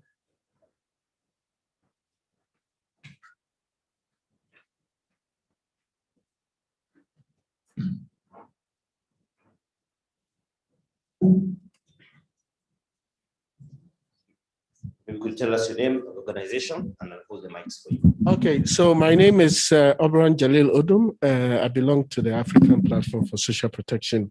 My question is to Professor Winnie. She mentioned that social protection in Africa is bleak, and mentioned also that she's afraid that if social protection, is non-contributory, then there will be disaster. I'm wondering, for the very poor, the reason why social protection is so important, how can that be? And that's my question. Thank you very much. So I presume I should take the mic back to the lady so that the online audience could hear her question. Let me just, sorry, I don't think the online audience was hearing because we didn't have the mic that goes to that feed. So maybe we just repeat the questions you had. Thank you. So it goes to Winnie. First is to appreciate, but the question are just 2 questions. First, free mobility for the aged. That is something that I would wish to happen in Africa. So how do you see that happening? And also the unpaid care workers at home. How do they benefit from the social services? And my other question goes to Eric. I want to congratulate Kenya that has introduced the competence-based curriculum, preparing learners for being engaged in the market, in the employment market. But then that is a long-term work. How is it happening with increased debt bondage and also increased unemployment within African state? Thank you. Thank you very much for that question. I believe I can see a few on the chat. Are there some on the chat? Oh, okay. Oh, there's one, sorry. I'll just hold this for you. Thank you very much for the presenters. We have learned a lot. My question is simple. in your presentations, I did not hear anybody coming up with information of telling us how the social protection campaign going to reach Wajiko. That one should be addressed, because it does not matter how much you talk about the social protection success, unless we reach this information to Wajiko with the beneficiary of the program. Thank you. Thank you very much. Very pertinent question. How does this message and how do these interventions get trickled down to the very people that they are designed for, put out for? So I think maybe we could have Professor Mitula first respond to those that were directed her way at this point. Prof, I don't know if you can hear me. Yes, I can hear you. Let me just begin by the one that is asking about free mobility for the aged and the unpaid care workers. I think it's like we are going incrementally. So in this incremental work for social protection, it seems that Africa cannot afford a comprehensive of everybody who needs it. And that's why even the cabinet secretary said there are 20% and at 12%. And that does not mean that the 88% is not needy. It's only that when you look at the resources available, you can only handle this much. So for sure, in the Western world, you have a lot of this free mobility for the elderly and even in other categories. And it's because they can afford it. So really that is all about sustainability, which has come very clearly in the cloud map that Edwin highlighted when we just responded. Issue of sustainability and affordability.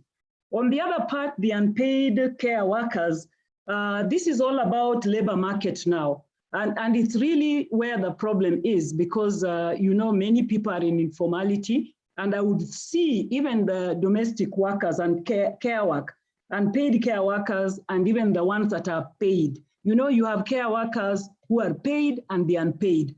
It seems like there is nobody, many states are not able to cushion them. If you look at South Africa, that is provided for. My sister who asked the question, that is in South Africa, caregivers are paid. There is social protection for them. So it's a matter of incremental, and as states build their capital and investments, then they'll expand the support. I say the social protection is bleak, but I think I want to correct something because it's also a bit on the charts. When I'm talking about social assistance not getting us there, I mean social assistance alone. In other words, if you look at, for example, let's look at social insurance, for example. There are quite a number of people that fall off job anytime. They can fall off, like the COVID has made so many people fall off. Actually, there are people who are on social insurance who now need social assistance. So that's why I'm saying if we over-concentrate on social assistance and not look at other types of also assistance and protection, we might lose it along the way. So it's really looking at how these different models complement each other in terms of the operational ability of these modes of provision. So I'm not actually arguing that we don't need a social policy. We need, in fact, social policy is the foundation of everything. Even economic policy, you cannot achieve it if you don't have a good social policy. On the other hand, social policy is about social protection. So it's really a chicken and egg kind of thing that you cannot hold on or so. The Wanjiko thing, which is the ordinary person, the question of can social protection debate be taken down to the ordinary person? I think that is a gap. And that is why in my presentation, I talked of, the formal is more of a top down.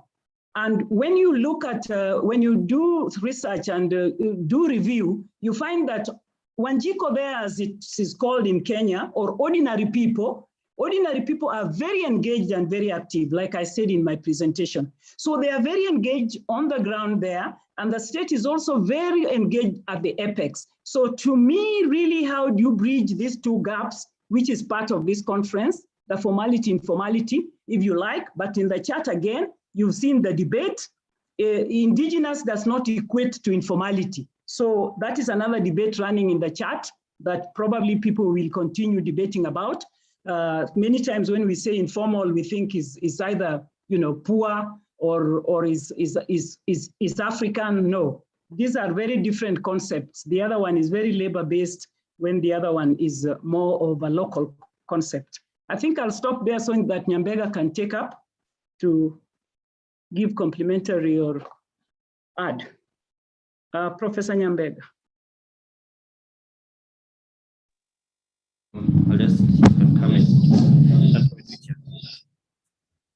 Can come in from here.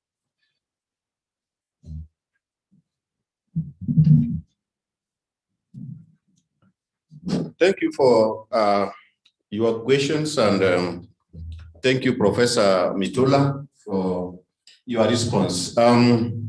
There's the issue of the CBC, competent-based curriculum. I'm an 844. And when 844 was introduced, the idea was about producing people who do not rely on white-collar jobs, I think, something like that. And there used to be workshops and so many things in the schools, and it was not sustainable. In the long run, the products of 844, like me and many of us here, ended up looking like the ones for the other system, which was 763. And so let's pray that CBC will work. From where I sit, it's a very expensive system to sustain. And I'm praying that it works. It's a very good idea. And if it works, fine. And it's meant to produce people who are not job seekers. Like 844 was also meant to produce people who are not job seekers. So we hope that this time around, we get this right as a government. Now, when it comes to issues of redesigning social protection and the issue of increased debt in Africa, this is one of the issues. If you read the whole of my paper, the presentation was simply an abridged version or something of 5 to 8 slides. But if you look at the whole paper, we are talking about issues of social accountability, citizens' participation in the processes, and we're also talking about issues of addressing illicit cash flows from Africa. The problem we have in Africa is not really much about resources. Let us agree on that. It's more about how we use the resources that we have. And those resources are not trickling down to the common mwananchi. And that's where we have all these problems of many people being unemployed. So one of the issues is that if we can address the issue of illicit cash flows from Africa and we divert those monies and invest them in social protection programs, then we are going to have, we shall actually make some milestones in terms of achieving what we really need to do. So it's more about social accountability, making sure that citizens put the government on their toes and their rights. And when it comes to debt, we only borrow because we don't have money in our treasuries to do what we want to do. You get that? But if we deal with issues of corruption and illicit money, flows of money from the continent, then we are likely to borrow less. I'm not saying we shall not borrow, but we are likely to borrow less. And when we have strong social accountability mechanisms in African countries, then we are also more likely to properly invest the monies that we get from our own taxes and also from the donors to actually put in place the right programs that can sustain social accountability. And I think that is the only mechanism that I can think of that can help us in terms of dealing with the big debt crisis that African countries are having. And at the same time, the same African countries are highly ranked in terms of corruption. Now, when it comes to Wanjiku, I want to compliment what Professor Winnie said. When we talk about transformative social protection programs, we are talking about a blend between what is currently formal and in the formal mechanisms. And in the informal mechanisms, we have, for instance, those social networks, the neighborhood associations, the chamas, the Munomukabis, all those belong to Wanjiku. Wanjiku actually is represented. Wanjiku is a member of those grassroots neighborhood organizations. The question, which of course Professor Winners actually acknowledged that we have a gap in that in terms of social protection programming. And that's now where transformative social protection comes in. How are you going to effectively design social protection programs that will take into consideration the participation and the voices of those members, ordinary members of this country, of African countries, who belong to the chamas, who belong to these neighborhood networks, who belong to these community-based associations, and get their input into the social protection program, so that the design at the end of it has got their input. I hope I've complimented what Professor Win said, and those are the only questions I had.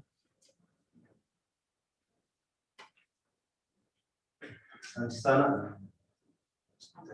Yes. Just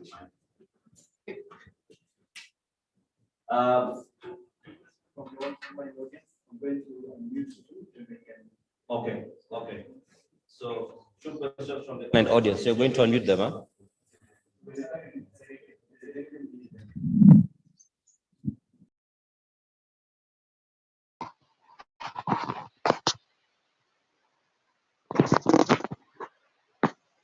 Yeah, hello, thank you very much. Just want to appreciate the various presenters. They have really given us the light. My view is that we need to look into this issue of budgeting. We have good policies. We have enough budget to see to the implementation of these programs. And even when there is fiscal allocation for these programs, what of the degree or the commitment to the implementation of these programs across Africa? And this equally is related to this issue of continuity in governance. The government may have a good intention, give financial backing, and after the tenure of that government, what happens? Even with legislative backing, we may have a problem. So I want to see what we can do about proper budgeting implementation, and the role of civil society to ensure compliance to these fiscal allocation for social protection. Thank you very much, and we are happy to be part of what you are doing. Thank you.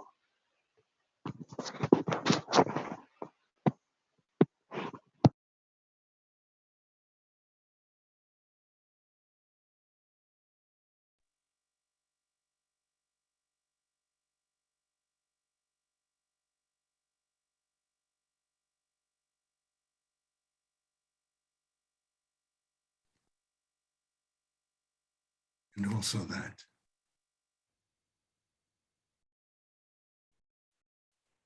Okay. And the writer.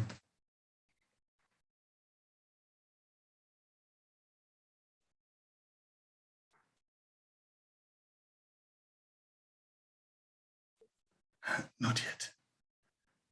Hello? May I proceed?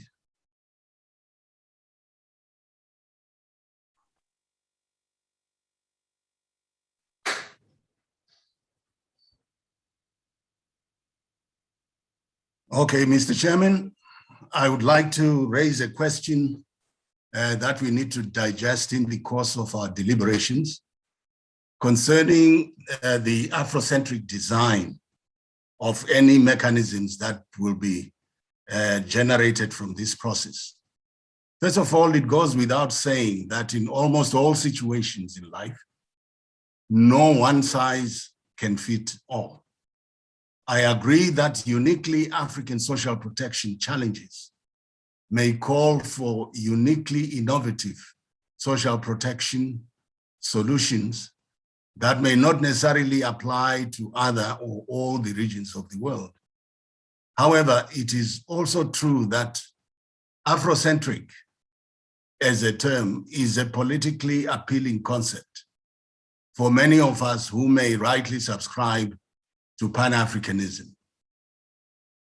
Thus, one would suggest that we strive for the neutral terminology that neither alienates some partners nor tempts others, those of us who subscribe to Pan-Africanism, to get sidetracked and getting lost in political overzealousness.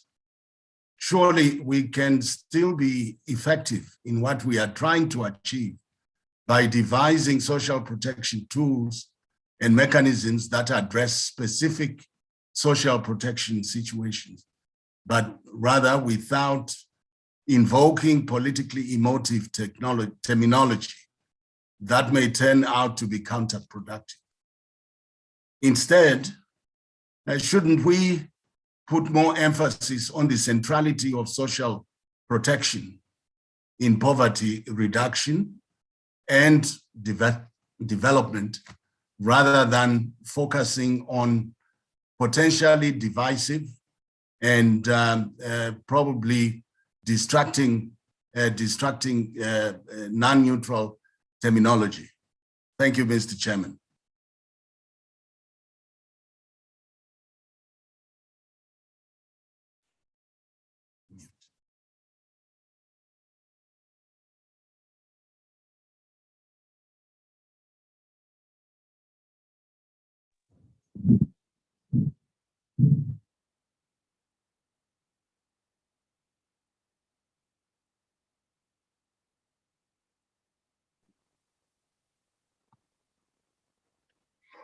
Yes, I hope I'm audible, colleagues.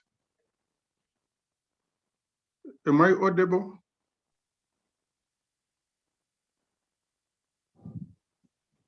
Am I audible? I can see the person whose microphone. Are you hearing me, please, so that I can make my comments?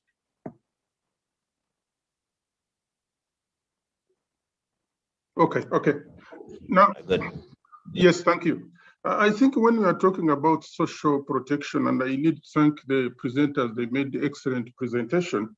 I think we have to bear in mind that our economy is divided into two sectors. It can work, this is my submission, it can work for those who are working in the formal sector. But I'm seeing a challenge, and this is why I would need the presenters to clarify or to put me right on the informal sector. And we know those who are working in the informal sector, they are approximately 80% of the population, and this informal sector in the areas of mining, agriculture, garages, transport, tourism, value chain, and the transport sector and other sectors. But the point is that these are the majority. And in most cases, the amount of money which they get is not enough even to meet their day-to-day, expenditure. But the one aspect which we need to do, how can we work on their attitudinal change? I believe sometimes when you are walking in our cities, in our urban areas and suburban areas, you find a number of people, they are seated there, they are not doing anything, they are only waiting for sometimes handouts. So a situation when we are talking about social protection and we've got programs to support some of those people, we need to address that change so that even whatever assistance they get, then this money should be put in the right use. But then another component, and it was mentioned by the presenters, we also need to look at the other aspect of the provision of the budget. Now, do our governments have really the money that is needed to implement some of the programs for social protection? This is a dilemma which I see also coming out. But at the same time, issues of accountability. We need also to address issues of accountability, because how is the money going to be used? And something which we also need to do is, yes, we should have programs for social protection, but at the same time, we should integrate it with the training aspect, like the competence-based curriculum. And even in Uganda, as an example, they have redesigned the program to address some of the missing gaps as far as the skills are concerned. So these are elements which I thought I should bring on board, and I thank you.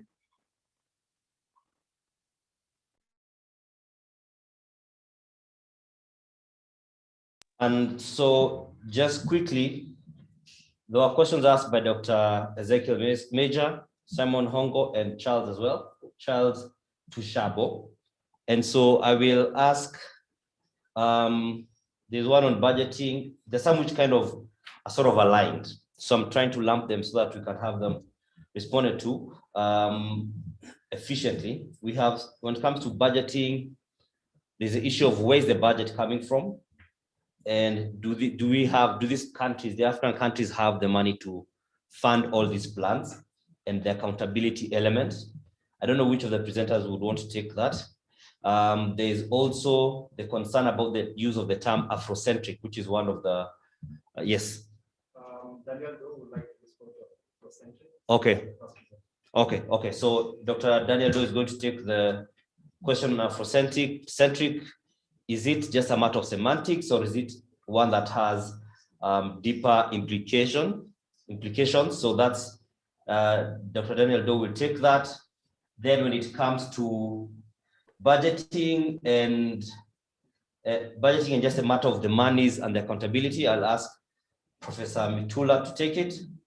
And then we'll have, we will finish that question with Professor Eric to come and just touch on the same. So let's take it to Dr. Doe. All right, thank you very much and for those questions. And I really like the passion with which Simon spoke about the Afrocentric concept. I guess these are clear conceptual issues all of us have to think about.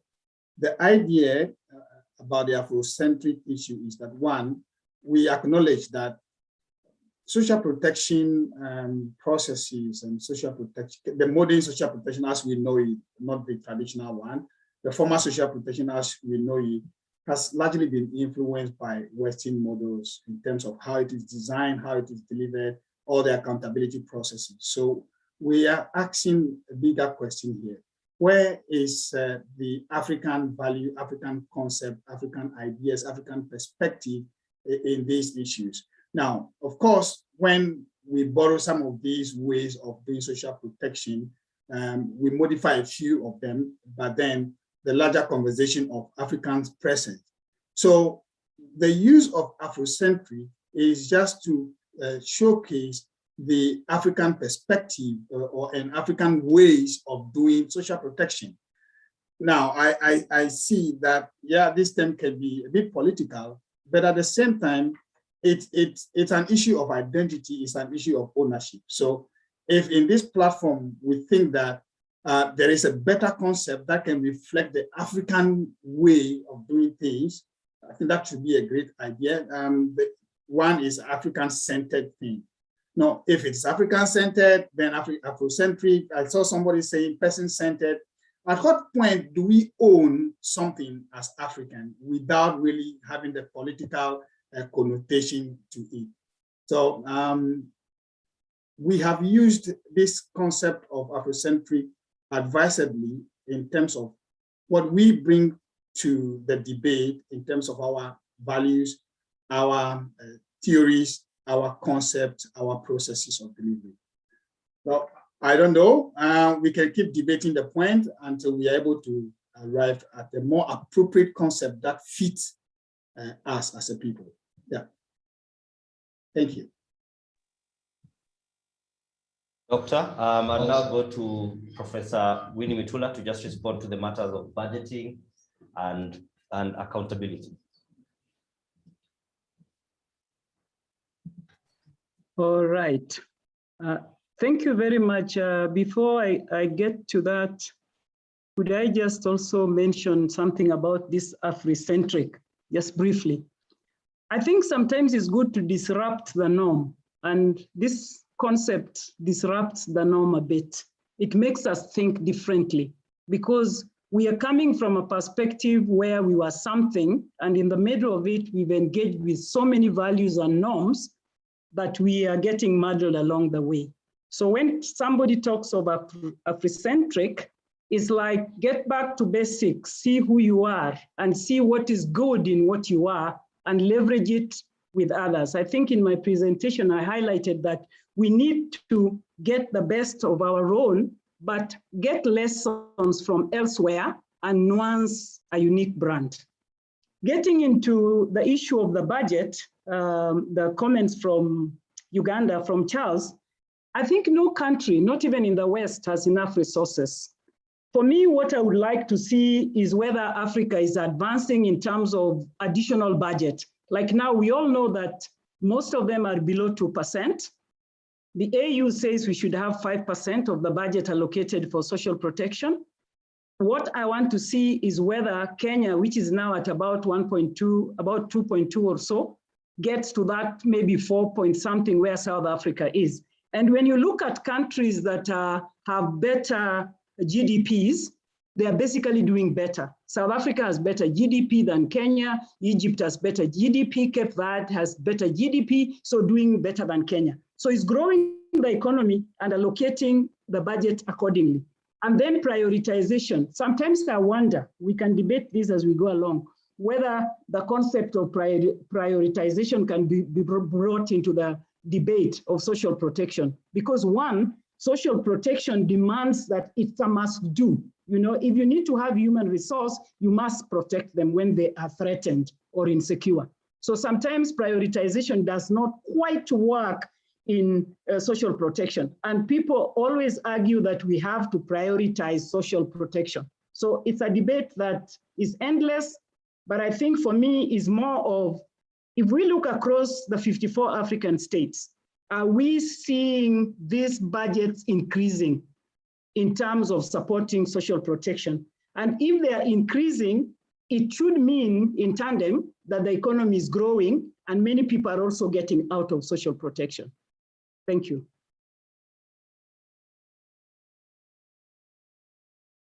To ask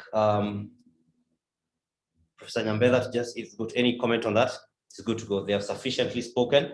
Thank you very much. And I'd like to even just thank all of you who've engaged us with your questions. I know it's not something we can exhaust in one sitting, but we shall still have the conversations going on. So at this point, I just want us to invite Helen Mudora, who's the Chief Rapporteur, in terms of a reflection on the gaps and opportunities for social protection in Africa based on evidence, to just come and share that with us now.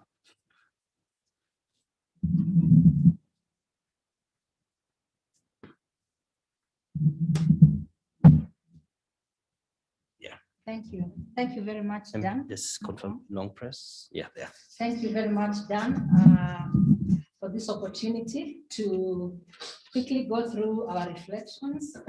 I would have wished for it to be beamed, but maybe because of the connection, just allow me to go through what we have so far. So we are looking at the reflections on gaps and opportunities for social protection in Africa based on evidence.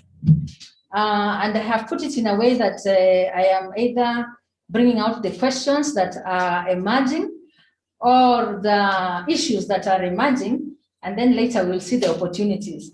So there's a question on whether social protection is driven by the neoliberal Western thinking, or is there an opportunity to redesign social protection to respond to the context and culture of Africa? So between today and tomorrow, I think that is one thing that we should be looking at. And I think Professor Nyambega here has told us about the different phases that we've gone through in trying to, develop our social protection programs and systems. And currently what we are seeing is a hybrid of neoliberal and nationalist approaches, but we are moving more towards transformative social protection. The issue of low coverage has come up a lot, and exclusion of a huge African population in formal social protection programs. And I think in many countries in Africa, we know that over 80% of the African population is in the informal sector, meaning that 80% of the African population are excluded from formal social protection. And therefore, what is the question? The issue of the informal sector, because a lot of us are in the informal sector. So are we adequately covered by social protection, which is no. And then we find that even though our governments are focused more on social assistance, again, the number is still very low. The cabinet secretary in the morning said in Kenya, only 12% of the vulnerable are covered by cash transfers. So therefore, 88% again are excluded.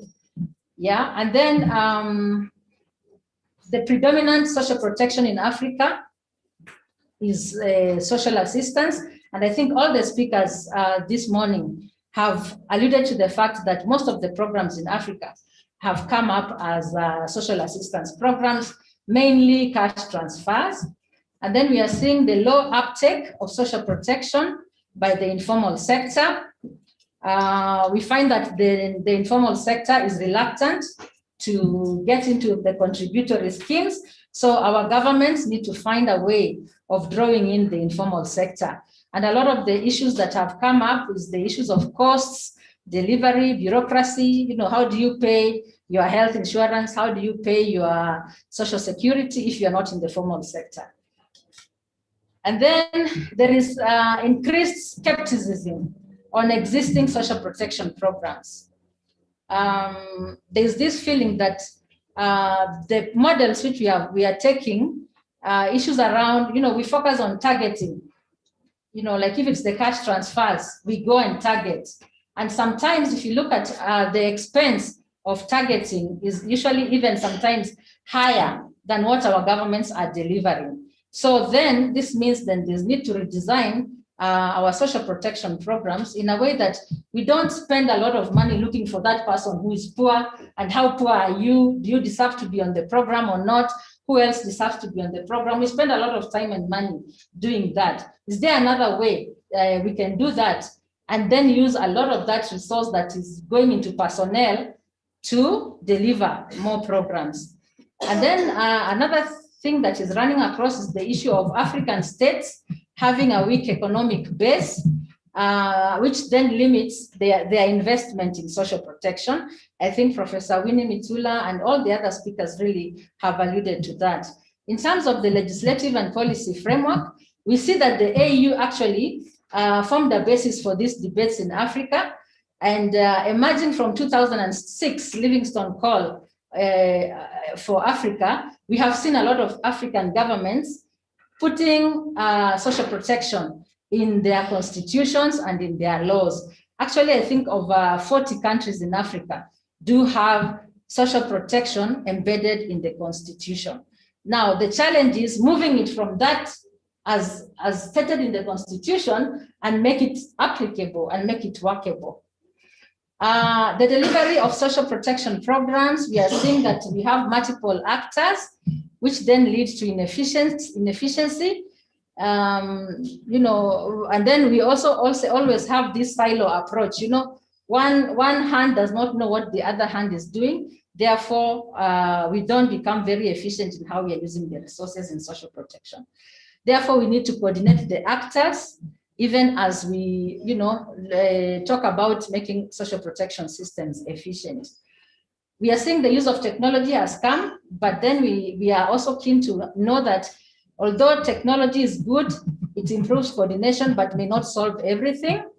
We also have to take cognizance of the fact that there is a digital gap rural versus urban in the African setup is something we need to see, even as we talk about technology. Issues of gender, sometimes we have women not accessing the use of technology more than men. So therefore, all these things need to be addressed even as we talk about technology. The issue of missing voices has come up quite a lot. Dr. Do did this earlier, that most countries have adopted a top-down approach with minimal engagement of citizens and non-state actors. Therefore, in redesigning the future of social protection, these are people who need to be brought on the table, the beneficiaries, the citizens, and non-state actors. What are these opportunities then for transformative social protection? We are seeing a call to redesign of social protection programs to adopt a blend of formal and informal social protection mechanism. We are also seeing a call to depart from the current trends in social protection, which is focused on addressing economic shocks only. So then you do cash transfers, and then you leave people without health insurance or social security. So when you grow older, then again, you find yourself vulnerable, like you didn't have a good pension that can take care of you when you're older. We need to embed social protection within the legal system, the constitution, the law, the policies, but also push for implementation of these laws and policies. The adoption of rights-based social protection has come up a lot. And this is also in view of the fact that a lot of our governments are providing social protection as a charity. Yeah, like now in many countries, especially during COVID, there have been delays in paying. Many countries are experiencing delays. The beneficiaries have not gotten cash transfers maybe for 2 months, for 3 months, for 6 months. And this one always has an impact on their lives. The blood pressure goes up, you have debts, which then you cannot pay because you're waiting for that cash transfer. So we are saying if it is a right, it must be given at the time when it is supposed to be given. In Kenya, you're supposed to get a cash transfer every 2 months, yeah? Therefore, it should be consistent, but sometimes you might find there are delays, and these delays then have an issue on rights. So if it is being provided as a right, it must be on time. We must consider issues of distance to the payment point. Some people have to walk a long distance in some countries. Dignity in service provision, how are these people getting the money? You can go to the bank and find a very long line and they're out in the sun. There's no dignity in that. So if they're going to the bank, they must be treated like every other person who is going to the bank. Every customer that goes to the bank is treated with dignity. But you'll find sometimes banks have different standards for those who are getting cash transfers and their regular customers. And then expanding economies for productive employment. The call is to redesign social policy to enhance production, reform tax regimes to have more resources to sustain social protection programs. I have talked about effective coordination of social protection. I have talked about citizen engagement. And finally, the sustainability of social protection programs is key. And with COVID-19, we are having more people who are vulnerable. Then the states, our African states, must think critically. How do we sustain social protection? Thank you very much.